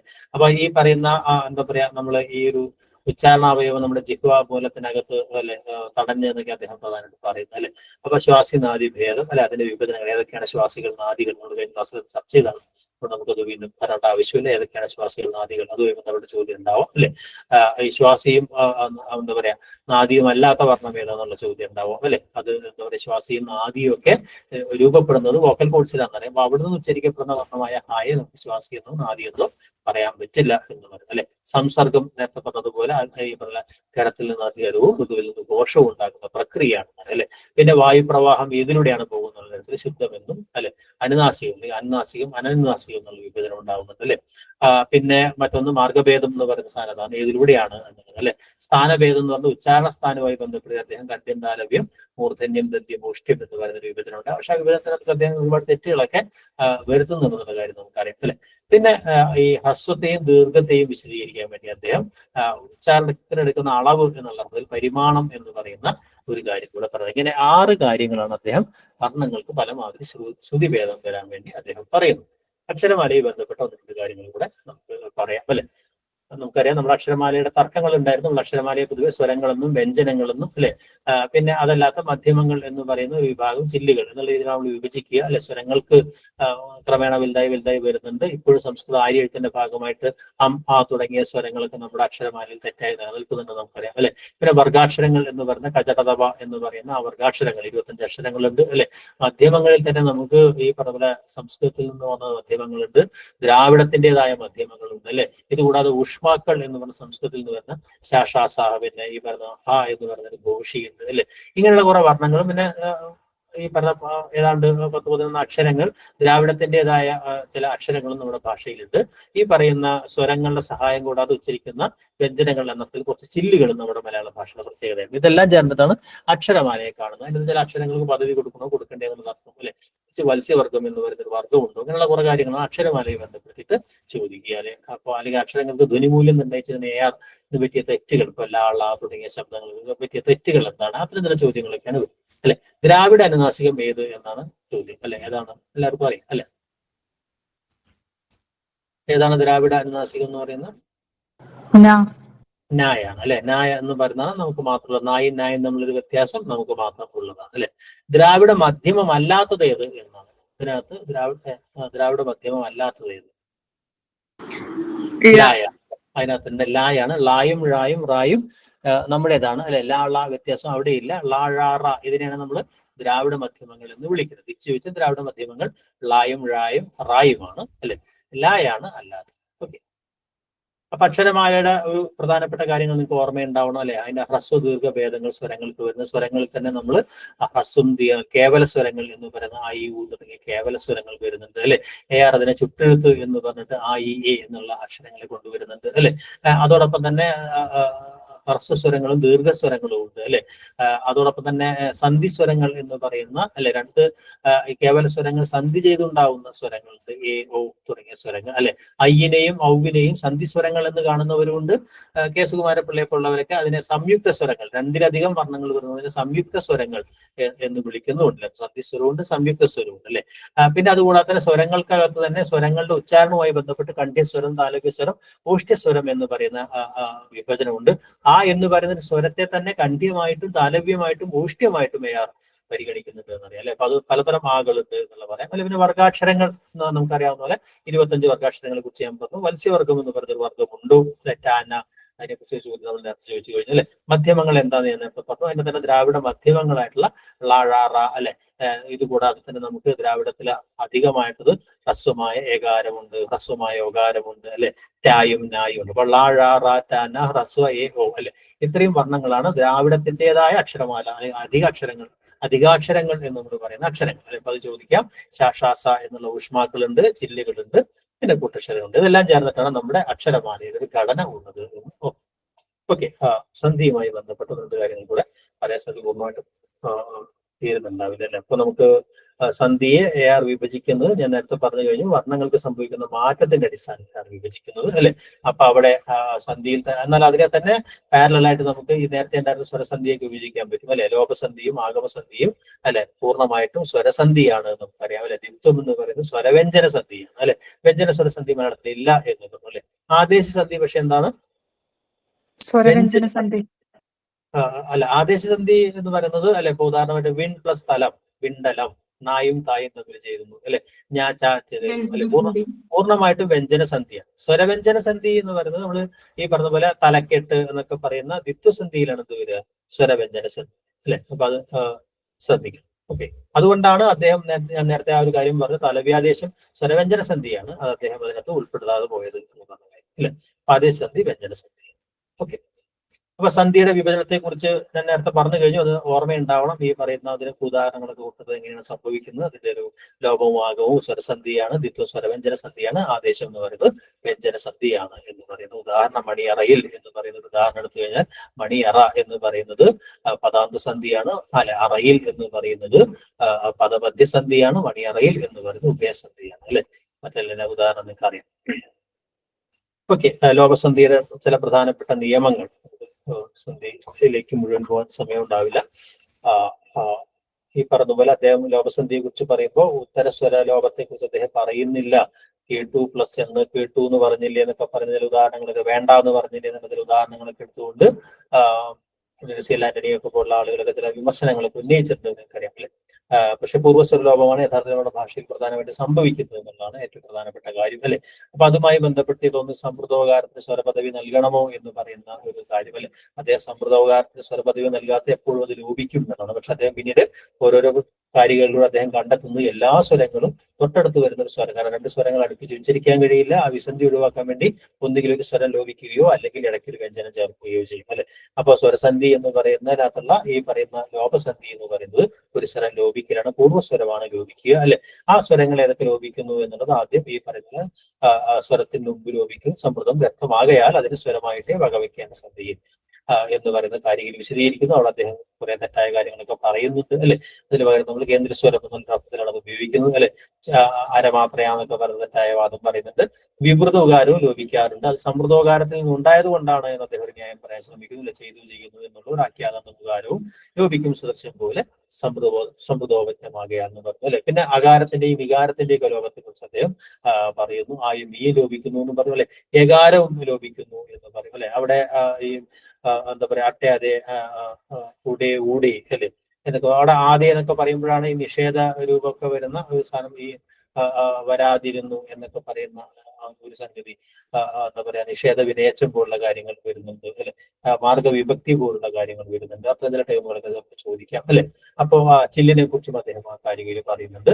അത്തരം കാര്യങ്ങൾ പിന്നെ ലീലാതിലകമായിട്ടുള്ള ബന്ധു അല്ലെ, നമുക്ക് അത് ലീലാതിലകത്തിന് സന്ധി പറയുമ്പോൾ പറയുകയും ചെയ്യാം അല്ലെ. ആഗമസന്ധിയിലും ഇതുപോലെ കുറെ നിയമങ്ങളുണ്ട് അല്ലെ. അതിനകത്താണ് അദ്ദേഹം ഈ പറയുന്ന ഈ ശ്രുതി സുഖത്തിന് വേണ്ടി നാഗമവും ജലടങ്ങളിൽ എന്നൊക്കെ പറയുന്ന ചില കാര്യങ്ങളൊക്കെ അദ്ദേഹം കരിപ്പുലി എന്നുള്ള ഉദാഹരണങ്ങളൊക്കെ അദ്ദേഹം പറയുന്നത് എന്നറിയാലോ. നേരത്തെ പറഞ്ഞതുപോലെ യാ വരുന്നതിന്റെയും വാ വരുന്നതിന്റെയും നിയമം പൂർവ്വസ്വരത്തിന്റെ അടിസ്ഥാനത്തിലാണ് അദ്ദേഹം കാണുന്നത് അല്ലെ. പൂർവ്വസ്വരം താലവ്യസ്വരമാണെങ്കിൽ യാ വരുന്നു, ഊഷ്ട്യമാണെങ്കിൽ വാ വരുന്നു എന്നുള്ള രീതിയിൽ അദ്ദേഹം, എന്നാൽ അതിനൊരു വ്യത്യാസം ഉണ്ടാകുന്നു. ചുട്ടെഴുത്ത് വരുമ്പോൾ എല്ലാ യാ എന്നോ വാ എന്നോ വ്യത്യാസമില്ലാതെ ആ പ്ലസ് അനി ഈ പ്ലസ് എന്നൊക്കെ പറഞ്ഞ അവൻ ഇവനായി മാറുന്നതും തുടങ്ങിയ കാര്യങ്ങൾ അദ്ദേഹം അവിടെ പറയുന്നുണ്ട്. പകാരാഗമേ ചെയ്തു ചുട്ടെഴുത്തുകൾ അവിടെ അദ്ദേഹം അറിവാൻ എന്ന് പറയുന്ന രൂപത്തെ വിശദീകരിച്ചുകൊണ്ട് തന്റെ സന്ധി നിയമം തെറ്റല്ല എന്ന് അദ്ദേഹം അവിടെ വാദിക്കുന്നുണ്ട് അല്ലെ. പിന്നീട് പറയുന്ന അവസാനത്തെ 3 കാരികകളും ആഗമസന്ധിയുമായിട്ട് യാതൊരു ബന്ധവുമില്ലാത്ത കാര്യങ്ങളും അവിടെ നിന്ന് സന്ധി സംഭവിക്കുന്നുമില്ല എന്ന് നമുക്കറിയാം അല്ലെ. അപ്പൊ ഏറ്റവും പ്രധാനമായിട്ട് ശ്രുതി മാധുര്യർത്ഥമായ നാഗമഞ്ചിരിടങ്ങളിൽ എന്ന് പറയുന്ന വിശദീകരണമാണ്. അതിനെ കുറച്ചുകൂടെ സമർത്ഥമായിട്ട് വിശദീകരിച്ച ലീലാതിലക കാരിക ഏതെന്ന് ചോദിച്ചു കഴിഞ്ഞിട്ടുണ്ടെങ്കിൽ അല്ലെ, നമുക്കറിയാം ഏതാണ് കാരിക, ക്വചിതാദിനൂദ്യ പരസ്യ പഞ്ചമ എന്ന് പറയുന്ന കാരികയാണ് കുറച്ചുകൂടെ നന്നായിട്ട് അല്ല ഈ പറയുന്ന ഈ തുടങ്ങിയ സ്വരങ്ങൾക്ക് ശേഷം കാദികൾ ഏതെങ്കിലും വന്നു കഴിഞ്ഞാൽ അതാതിന്റെ പഞ്ചമങ്ങൾ ആഗമിക്കുമെന്നൊരു നിയമം കൃത്യമായിട്ട് തന്നെ ഒരു ശ്രുതിസുഖത്തിന് വേണ്ടി വരുന്ന ന്യായമല്ല അത് എന്ന് ലീലാതിലകം പണ്ട് തന്നെ തെളിയിച്ചിട്ടുണ്ട് തുടങ്ങിയ കാര്യങ്ങളൊക്കെ ഓർമ്മയുണ്ടാവണം അല്ലെ. സി എൽ ആന്റണിയാണ് ഇതിനെ കുറിച്ച് പറയുന്നത് എന്നുള്ള കാര്യം അല്ലെ. ഓക്കെ, അപ്പൊ അതുമായി ബന്ധപ്പെട്ട് നമ്മൾ അടുത്തതാണ് ദ്വിത്വസന്ധി എന്ന് പറയുന്ന സാധനം. ദ്വിത്വസന്ധിയിൽ ഒരു പ്രധാനപ്പെട്ട സ്ഥിരം വരുന്ന ഒരു ചോദ്യമാണല്ലേ, എരുതി എന്നതിൽ തീരട്ടിക്കാത്തത് എന്ത് എന്നുള്ളത് അല്ലെ. കാരണം നമുക്കറിയാം അല്ലെ, ഏതെങ്കിലും ഒരു സ്വരങ്ങൾക്ക് ശേഷം സ്വരവ്യഞ്ജന സന്ധി എന്ന് പറഞ്ഞാൽ വിശേഷണ വിശേഷങ്ങൾ പൂർവോത്തര പദങ്ങളായി സമാസിച്ചാൽ ഇരട്ടിപ്പൂ ദൃഢം പരപദാധികം അല്ലെ. വിശേഷണ വിശേഷങ്ങൾ പൂർവോത്തര പദങ്ങളായി സമാസിക്കുമ്പോൾ അല്ലെ ഉത്തരപദത്തിന്റെ ആദ്യത്തെ വർണ്ണം അത് ദൃഢവർണ്ണമാണെങ്കിൽ അത് ഇരട്ടിക്കും അല്ലെ. ഏതൊക്കെയാണ് ദൃഢവർണ്ണങ്ങൾ, ഏതൊക്കെയാണ് ശിഥിലവർണ്ണങ്ങൾ എന്നുള്ള ഓർമ്മയുണ്ടാവണം അല്ലെ. അപ്പോൾ അതിനകത്ത് ദൃഢവർണ്ണങ്ങൾ മാത്രമേ ഇരട്ടിക്കൂ എന്ന് പറഞ്ഞു. പക്ഷെ ചില സന്ദർഭങ്ങളിൽ അദ്ദേഹം ശിഥിലവർണ്ണങ്ങൾ കൂടി ഇരട്ടിക്കുന്നു എന്ന് അദ്ദേഹം പറയുന്നു അല്ലെ. അപ്പോ അത് ഓർമ്മയുണ്ടാവണം അല്ലെ. ഓക്കെ, അപ്പൊ ഇത് എന്തുകൊണ്ടാണ് ഇരട്ടിക്കാത്തത്? കേവലധാതു. അതെ, കേവലധാതു ആയതുകൊണ്ട് അല്ലെ. അദ്ദേഹം പറയുന്നുണ്ട് ധാതു പൂർവ്വത്തിലും വരാ എന്ന് അദ്ദേഹം പറയുന്നത് അല്ലെ. അലുപ്താഖ്യ സമാസത്തിൽ ധാതുപൂർവ്വത്തിലും വരാം അല്ലെ. അലുപ്ത സമാസമാണെങ്കിൽ അപ്പൊ ചിലപ്പോൾ ഒമ്പർഗോൻ അണ്ടർഗോൻ എന്നൊക്കെ പറഞ്ഞ ഉദാഹരണങ്ങൾ കൊണ്ട് അവിടെ എന്തുകൊണ്ട് അപ്പൊ അത് ചിലപ്പോൾ അലുപ്ത സമാസമായതുകൊണ്ടാണ് അല്ലെ. എന്ന് വെച്ചാൽ ഈ രണ്ട് പദങ്ങൾ തമ്മിൽ കൂടി ചേരുമ്പോൾ അതിന്റെ ലിംഗപ്രത്യയങ്ങൾ അല്ലെങ്കിൽ വചനപ്രത്യയങ്ങളൊക്കെ ലോപിക്കാത്ത സമാസത്തെയാണ്. ലോപിക്കുന്ന സമാസമാണ് ലുപ്ത സമാസം. അങ്ങനെയുള്ള സമാസങ്ങൾ ഉണ്ടാവുക, അപൂർവമായി ലോപിക്കുകയില്ല, അതൊക്കെ അലുപ്ത സമാസങ്ങളാണ്. അവിടെയും ലോപിക്കില്ല. കേവല ധാതു മാത്രമായിട്ട് വരുന്ന എരിതി ഉള്ള സന്ദർഭങ്ങളിൽ പുരവണി പോലുള്ള ചില കാര്യങ്ങളൊക്കെ അദ്ദേഹം ഉദാഹരണമായിട്ട് പറയുന്നു. ഓക്കെ, കേവല ധാതു ആയതുകൊണ്ടാണ് ദ്വിത്വസന്ധി. അപ്പോ ഈ പറയുന്ന കാര്യങ്ങൾ ഓർമ്മയുണ്ടാവണം അല്ലെ. ഖരാധികരം ഏതൊക്കെയാണ് ദൃഢവർണ്ണങ്ങൾ? ഖരാധികരം ഉഷ്മാവും മൃദുഘോഷങ്ങളും ദൃഢമാണ് അല്ലെ. പഞ്ചമം മധ്യമം ഹാവും ശിഥിലാഭിതമായി വരുന്നു. പഞ്ചമം മധ്യമം നാസ്യങ്ങളും മധ്യമങ്ങളും ആണ് ഈ പ്രധാനമായിട്ടും. ഹായാണ് ശിഥിലമായിട്ട് വരുന്നത്. പൂർവോത്തര പദങ്ങളായി വരുമ്പോൾ ഈ ഖരം അധികരം സൂക്ഷ്മാക്കൾ മൃദുഘോഷങ്ങളാണ് ഇരട്ടിക്കുക. ആ ഇരട്ടിപ്പിൽ തന്നെ ചില വ്യത്യാസങ്ങളൊക്കെ വരുന്നുണ്ട്. പ്രത്യേകിച്ച് മൃദുക്കളാവുമ്പോൾ അധികരമാവുമ്പോൾ വരുന്ന വർണ്ണം ഖരമായിരിക്കും അല്ലെ. അതുപോലെ ഘോഷമാണെങ്കിൽ വരുന്ന വർണ്ണം എന്ന് പറയുന്നത് ഘോഷമല്ല വരിക, ഒരു മൃദുവാണ് വരിക എന്ന് പറയുന്നത്. ശാഷാസ തുടങ്ങിയ വർണ്ണങ്ങളുടെ ഇരട്ടിപ്പ് വളരെ ലഘുവായിരിക്കും എന്ന് പറയുന്ന കാര്യങ്ങൾ നേരത്തെ പറഞ്ഞ പോലെ വരാത്ത സന്ദർഭങ്ങളും അലുത്താപിയ സമാസത്തിൽ എന്ന് പറയുന്നത് അല്ലെ. ഇതൊക്കെ അദ്ദേഹം വിശേഷങ്ങൾ സമസ്ത പദങ്ങൾ ഉണ്ടാകുമ്പോഴാണ്. വാക്യത്തിലും നിത്യം വരുന്ന കാര്യങ്ങളാണ് അദ്ദേഹം അല്ലെ കാട്ടിലെ തടി ദേവരുടെ ആന എന്നൊക്കെ പറയുന്നിടത്ത് അദ്ദേഹം പറയുന്ന സംഗതി അല്ലെ. 3 വിനയച്ചങ്ങൾക്കകത്തല്ലേ മുൻ തൻ പാക്ഷികം എന്നൊക്കെ പറഞ്ഞ മുൻവിനയച്ചം, തൻവിനയച്ചം, പാക്ഷിക വിനയച്ചം എന്നൊക്കെ പറഞ്ഞ് ചാടിക്കടന്നു പോലുള്ള ഉദാഹരണങ്ങൾ അദ്ദേഹം പറയുന്നു അല്ലെ. ചാടിക്കടന്നു വികാരാന്തം വരുന്നിടത്താണ് അത് വരുന്നത്. ഭൂതകാല പ്രത്യേകം വികാരം വരുന്നിടത്താണ് ചാടിക്കടന്നു പോലുള്ള സാധനങ്ങൾ വരുന്നത് അല്ലെ. അല്ലെങ്കിൽ പോകെ കണ്ടു തുടങ്ങിയ ഉദാഹരണങ്ങൾ, കണ്ടാൽ പറയാം തുടങ്ങിയ ഉദാഹരണങ്ങൾ അല്ല. അവിടെയൊക്കെ ഈ പറഞ്ഞ പോലെ ഇരട്ടിപ്പ് വരാം അല്ലെ. അല്ലെങ്കിൽ നേരത്തെ പറഞ്ഞതുപോലെ കാട്ടിലെ തടി ദേവരുടെ ആന എന്നൊക്കെ പറയുന്ന ആൽ ഇൽ കൽ വിഭക്തികൾക്കകത്ത് സംഭവിക്കാം. ഇവയ്ക്ക് പിന്നിടത്തിന് ദിത്വം വാക്യത്തിലും പറയുന്ന കാര്യം. ബാക്കി 2 കാര്യങ്ങളും നമുക്ക് ആവശ്യമില്ലാത്ത കാര്യങ്ങളുമാണ്. ഓക്കെ, അതിന് ഓർമ്മയുണ്ടാവണം. ആദേശസന്ധി എന്ന് പറയുന്ന സന്ധിയാണ് കൂടുതൽ വ്യാകരണ നിയമങ്ങൾ പറയുന്നത് എന്ന് മാത്രമല്ല ആദേശസന്ധിക്കകത്താണ് നമ്മുടെ ഭാഷയ്ക്കകത്ത് എന്താ പറയാ ആദ്യകാലത്ത് ഉണ്ടായിരുന്ന പല സന്ധി നിയമങ്ങളും പിൽക്കാലത്ത് ഇല്ലാതായി തീരുന്ന ആദേശസന്ധിക്കകത്താണ് വ്യഞ്ജനസന്ധി നമ്മുടെ ഭാഷയിൽ ക്രമേണ എന്താ പറയാ മാറി മാറി വരുന്നൊരു സാഹചര്യം, കുറഞ്ഞു വരുന്നൊരു സാഹചര്യം കൂടി ഉണ്ട് എന്നുള്ളതാണ് ശ്രദ്ധേയമായ ഒരു കാര്യം അല്ലെ. അപ്പൊ അതിന് പ്രധാനപ്പെട്ട കാര്യം എന്ന് പറയുന്നത് പല വ്യഞ്ജനങ്ങൾക്കും ഈ ഫൊണിമിക് നാച്ചുറിലേക്ക് വരുന്നത് കൊണ്ടുകൂടി അല്ലെ. അപ്പൊ അതുകൊണ്ട് തന്നെ ഇതിൽ പറയുന്ന പല ഉദാഹരണങ്ങളും നമ്മുടെ ഭാഷയെ സംബന്ധിച്ചിടത്തോളം ഒരു പഴയ രൂപങ്ങളാണ് എന്നുള്ളത്. അപ്പൊ വിണ്ടലം പോലുള്ള സംഗതികൾ നമ്മൾ കാര്യമായിട്ട് ഉപയോഗിക്കുന്നില്ല. ഏറ്റവും പ്രധാനമായിട്ടും അദ്ദേഹം തവർഗം എന്ന് പറയുന്നൊരു വർഗത്തിനാണ് ഏറ്റവും കൂടുതൽ ഈ പറയുന്ന മർദ്ദങ്ങളൊക്കെ സംഭവിക്കുന്നത് അല്ലെങ്കിൽ മാറ്റം ഉണ്ടാവുന്നത് എന്നാണ് അല്ലെ. ഇവിടെയാണ് സവർണനം എന്ന് പറയുന്ന ഒരു സങ്കല്പം അദ്ദേഹം കൊണ്ടുവരുന്നത് അല്ലെ. രണ്ട് വർണ്ണങ്ങൾ തമ്മിൽ കൂടിച്ചേരുമ്പോൾ അവ ഒരേ വർണ്ണമായി തീരുകയോ രണ്ട് വർഗത്തിൽപ്പെട്ട വർണ്ണങ്ങൾ ഒരേ വർഗത്തിൽ ആയി തീരുകയോ ചെയ്യുന്ന പ്രക്രിയക്കാണ് അദ്ദേഹം സവർണനം എന്ന് പറയുന്നത് അല്ലെ. നിങ്ങൾക്ക് ഓർമ്മയുണ്ടാവണം അല്ലെ. അപ്പൊ അതിനകത്ത് തന്നെ പൂർവ്വസവർണനവും ഉണ്ട് പരസവർണനവും അല്ലെ. പൂർവ്വവർണ്ണം ഉത്തരവർണ്ണത്തെ മാറ്റിയാൽ ഇതിന് പൂർവ്വസവർണ്ണൻ എന്ന് പറയും, പ്രോഗ്രസീവ് അസിമിലേഷൻ ആണ്. രണ്ടാമത്തെ വർണ്ണം ഒന്നാമത്തെ വർണ്ണത്തെ മാറ്റുകയാണെങ്കിൽ ഇതിന് പരസവർണ്ണനം എന്ന് പറയുന്നത്. അപ്പൊ അതൊക്കെ പരീക്ഷയ്ക്ക് ചോദിക്കാം, അവിടെ നടന്നത് പൂർവ്വസവർണ്ണനമാണോ പരസവർണ്ണനമാണോ തുടങ്ങിയ കാര്യങ്ങൾ ഒരു അങ്ങോട്ടും ഇങ്ങോട്ടും മാറരുത് അല്ലെ. അപ്പൊ ഏത് വർണ്ണമാണ് മാറ്റുന്നത് എന്നതിന്റെ അടിസ്ഥാനമാണ് മാറിയത് ഏത് വർണ്ണമാണല്ലോ, ഏത് വർണ്ണമാണ് മാറ്റിയത് ആ പേര് ഓർത്താൽ മതി. രണ്ടാമത്തെ വർണ്ണമാണ് മറ്റേ വർണ്ണത്തെ മാറ്റുന്നതെങ്കിൽ അത് പരസവർണ്ണനമായിട്ട് മാറും അല്ലെ. അപ്പൊ അതിനകത്ത് തവർഗത്തിൽ സംഭവിക്കുന്ന ടവർഗയാണ് സംഭവിക്കും അല്ലെ. ചവർഗം അല്ലെ, വിണ്ടലം അല്ലെ. അതുപോലെ തന്നെ ഇപ്പുറത്ത് ചവർഗം ഏതെങ്കിലും വന്നു കഴിഞ്ഞിട്ടുണ്ടെങ്കിൽ തവർഗം അതിന്റെ എന്താ പറയാ അടിത്തു എന്ന് പറയുന്ന സാധനമൊക്കെ അടിച്ചു ആയിട്ടൊക്കെ മാറുന്ന ഉദാഹരണങ്ങൾ വരും അല്ലെ. അത്തരം ചില സംഗതികൾ സംഭവിക്കും അല്ലെ. പിന്നെ അദ്ദേഹം ലായുടെ മാറ്റങ്ങളെ കുറിച്ച് വില്ലധികം വിറ്റുവായി മാറുന്നതിനെ കുറിച്ചിട്ട് തെറ്റായ ചില കാര്യങ്ങൾ പറയുന്നുണ്ട്. അവിടെ വിനാമം ഉന്നാമം എന്ന് പറയുന്ന രണ്ട് പ്രക്രിയകൾ അദ്ദേഹം പറയുന്നുണ്ട്. വിനാമക്രിയ എന്ന് അദ്ദേഹത്തിന് പറയാനിടയായത് ല എന്ന് പറയുന്നത് ദന്ത്യമാണ്, ദന്ത്യമായ വർണ്ണം തൊട്ട് താഴെയുള്ള വത്സ്യമായി മാറുന്നു എന്നാണ് അദ്ദേഹം തെറ്റായി വിചാരിച്ചത്. അതുപോലെ ള എന്ന് പറയുന്ന ഒരു വർണ്ണം വത്സ്യമാണെന്നും അത് ട എന്ന് പറയുന്ന ഒരു മൂർധന്യമായി താഴ്ന്നിട്ടാണ് കേൾ അധികം കേട്ടുവായി മാറുന്നത് പറയുന്നത്. രണ്ട് ഭാഗത്തും അദ്ദേഹത്തിന്റെ ധ്വനി വർണ്ണത്തിന്റെ ധ്വനി അക്ഷരത്തിന്റെ ധ്വനി നിശ്ചയത്തിലുള്ള പാളിച്ചയാണ്. യഥാർത്ഥത്തിൽ ല എന്ന് പറഞ്ഞ വത്സ്യവും ള എന്ന് പറഞ്ഞ മൂർധന്യവുമാണ് എന്നാണ് കാര്യം. അവിടെ വിനാമവും ഉന്നാമവും ഒന്നും സംഭവിച്ചില്ല. എന്നാലായാവുന്ന ഒരു ഉദാഹരണം അദ്ദേഹം വേറെ പറയുന്നുണ്ട് അല്ലെ. പിന്നധികം കാലം പിൽക്കാലം, അവിടെ വിനാമത്തിന് വിപരീതമായി ഉന്നാമം സംഭവിച്ചിട്ടെന്ന് അദ്ദേഹം പറഞ്ഞു. അതൊന്നും അവിടെ സംഭവിച്ചിട്ടില്ല. അതൊക്കെ പറഞ്ഞ പോലെ കേവലം സവർണ്ണനം മാത്രമാണ് സംഭവിച്ചത് എന്നുള്ള കാര്യം ഓർമ്മയുണ്ടാവും. ഓക്കെ, അപ്പോ ആ വിനാമക്രിയ ആയി ബന്ധപ്പെട്ട ചോദ്യങ്ങൾ ചിലപ്പോൾ വരാം അല്ലെ. പിന്നധികം കാലം പിൽക്കാലം ഇവിടെ സംഭവിക്കുന്ന വ്യാകരണ പ്രക്രിയ എന്താണെന്നുള്ള ചോദ്യം വരാം അല്ലെ.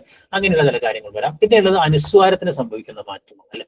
അനുസ്വാരത്തെ നമ്മൾ അക്ഷരമാലയിൽ സ്വരങ്ങളുടെ കൂട്ടത്തിൽ പെടുത്തുകയാണെങ്കിലും അനുസ്വാരം എന്ന് പറഞ്ഞാൽ മാ തന്നെയാണെന്ന് അല്ലെ. സ്വരമില്ലാത്ത മായാണ് അല്ലെ. മകാരം ദാന അനുസ്വാരം സ്വരം ചേർന്നാൽ തെളിഞ്ഞിടുന്നു അദ്ദേഹം പറയുന്നുണ്ട്. അങ്ങനെ വരുമ്പോൾ ഉണ്ടാവുന്ന മാറ്റങ്ങളെ കുറിച്ച് അദ്ദേഹം പറയുന്നു അല്ലെ. ഏതെങ്കിലും വർഗാക്ഷരങ്ങൾ വന്നു കഴിഞ്ഞാൽ മായൊക്കെ ഞാച്ച അങ്ങനത്തെ രൂപങ്ങളായിട്ട് മാറും, അതാദിൻ പഞ്ചമമായിട്ട് മാറും അല്ലെ. എന്ന് പറയുന്നത് സമുച്ചയ നിപാതം ചേരുമ്പോൾ മാ വായായിട്ട് മാറും എന്നൊക്കെ പറയുന്നത് അല്ലെ. ചിലപ്പോ എന്ന് പറയുന്നത് ഇരട്ടിച്ച തകാരമായി മാറും. അതാണ് പിന്നീട് നമ്മൾ ഈ പറയുന്ന ലിംഗപ്രത്യയമായി ബന്ധപ്പെട്ട അർത്ഥക്ക് വരുമ്പോൾ ഉണ്ടാവുന്ന ഒരു വലിയ ഒരു തർക്കമായിട്ടൊക്കെ മാറുന്നു അല്ലെ. അപ്പൊ അത്തരം കാര്യങ്ങളൊക്കെ ഓർമ്മയുണ്ടാവണം അല്ലെ. ആദേശസന്ധിയുമായി ബന്ധപ്പെട്ട നിയമങ്ങൾ ഓർമ്മയുണ്ടാവും. ഓക്കെ, ഞാൻ ഒന്ന് രണ്ട് ചോദ്യങ്ങൾ തുടങ്ങി നമുക്ക് ലീലാതിലത്തിലേക്ക് പിന്നീട് പോവാം. കാട്ടുകോഴി, പട്ടുപാവാട, കരിങ്കുരങ്ങ്, മൺകുടം എന്നിവിടങ്ങളിൽ നടക്കാതെ പോയ സന്ധി ഏത് എന്നാണ് അല്ലെ. രണ്ടു മൂന്ന് ചോദ്യങ്ങൾ കൊടുത്ത് ലീലാതിലകത്തിന്റെ സന്ധി കാര്യങ്ങൾ നമുക്ക് അറിയാവോ? നടക്കാതെ പോയ സന്ധി ദിത്വാണോ? അതെ, ദിത്വമാണ്. കാരണം സാധാരണഗതി എന്താണ്, ഇതൊക്കെ വിശേഷണങ്ങളാണല്ലോ അല്ലെ. പട്ടുകൊണ്ടുള്ള പാവാടയാണ്. പക്ഷെ ഇതൊന്നും സംഭവിച്ചിട്ടില്ല അല്ലെ.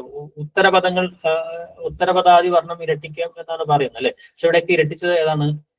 പൂർവ്വപദത്തിന്റെ അന്ത്യവർണ്ണമാണ് ഇരട്ടിച്ചത്. ഇങ്ങനത്തെ സന്ധികാരി അവിടെ പറഞ്ഞില്ല അല്ലെ. അപ്പൊ അത് ഈ പറഞ്ഞതുപോലെ കരിങ്കുരങ്ങ് വേറൊരു നയമായിട്ട് നമുക്ക് വരും. അപ്പൊ ഇവിടെ കറുത്ത കുരങ്ങി എന്നാണ് മൺകുടം സംഭവിച്ചില്ല. ഇവിടെയൊക്കെ സംഭവിക്കാത്ത ഏതാണ്? ദ്വിത്വസന്ധിയാണ് അല്ലെ. അപ്പൊ അങ്ങനെയുള്ള ഒന്ന് നോക്കിയെഴുതുന്ന ചോദ്യങ്ങളും പ്രതീക്ഷിക്കും. ഓക്കെ, ദ്വിത്വസന്ധിയാണ് അല്ലെ. ഓക്കെ, അടുത്ത ക്ലാസ്സിൽ നമുക്കത് കൂടുതൽ വിശദീകരിക്കാം അല്ലെ. നോണഹ എന്നിടത്ത് എന്ത് സന്ധി കാര്യമാണ് സംഭവിച്ചത് എന്നുള്ളതാണ് അല്ലെ. ലീലാതിലകത്തിൽ നമ്മൾ ഇവിടെ പറഞ്ഞിട്ടുള്ള അതേ സന്ധികാര്യം തന്നെയാണ് കേരളമണ്ഡലത്തിൽ പറഞ്ഞത് അല്ലെ. അതിന് സമാനമായ ഒരു സന്ധികാര്യം ലീലാതിലകത്തിലുള്ള സന്ധികാര്യം അദ്ദേഹം പറയുന്നുണ്ട് അല്ലെ. നോണഹ എന്ന് പറയുന്നത് ആർക്കെല്ലാം അതെ, ആദേശസന്ധിയാണ്. എന്താണ് നോണഹ എന്ന് പറഞ്ഞാൽ ഓർമ്മയുണ്ടോ? നഗാരത്തിന് പകരമായിട്ട് പരമായിട്ട് നഗാരം വന്ന നഗാരം നഗാരായി വരുമ്പോൾ ആകും. നഗാരമായി മാറും അല്ലെ. ഇപ്പൊ കൺ പ്ലസ് നീർ എന്നൊക്കെ പറഞ്ഞ് കണ്ണീറായി മാറും അല്ലെ. കൺ പ്ലസ് നീർ അല്ലെ, വെൾ പ്ലസ് നീർ വെണ്ണീറായി മാറുന്ന പ്രക്രിയക്കേക്കാണ് അദ്ദേഹം പറഞ്ഞത്. നമുക്ക് അടുത്ത ക്ലാസ്സിൽ അതിലും മുഴുവൻ തീരാനുള്ള സമയം ഊർജ്ജവുമില്ല. അപ്പൊ അതുകൊണ്ട് നമുക്ക് അടുത്ത ക്ലാസ്സിൽ ഇതിന്റെ ഒരു കണ്ടിന്യൂഷൻ. ഓക്കെ.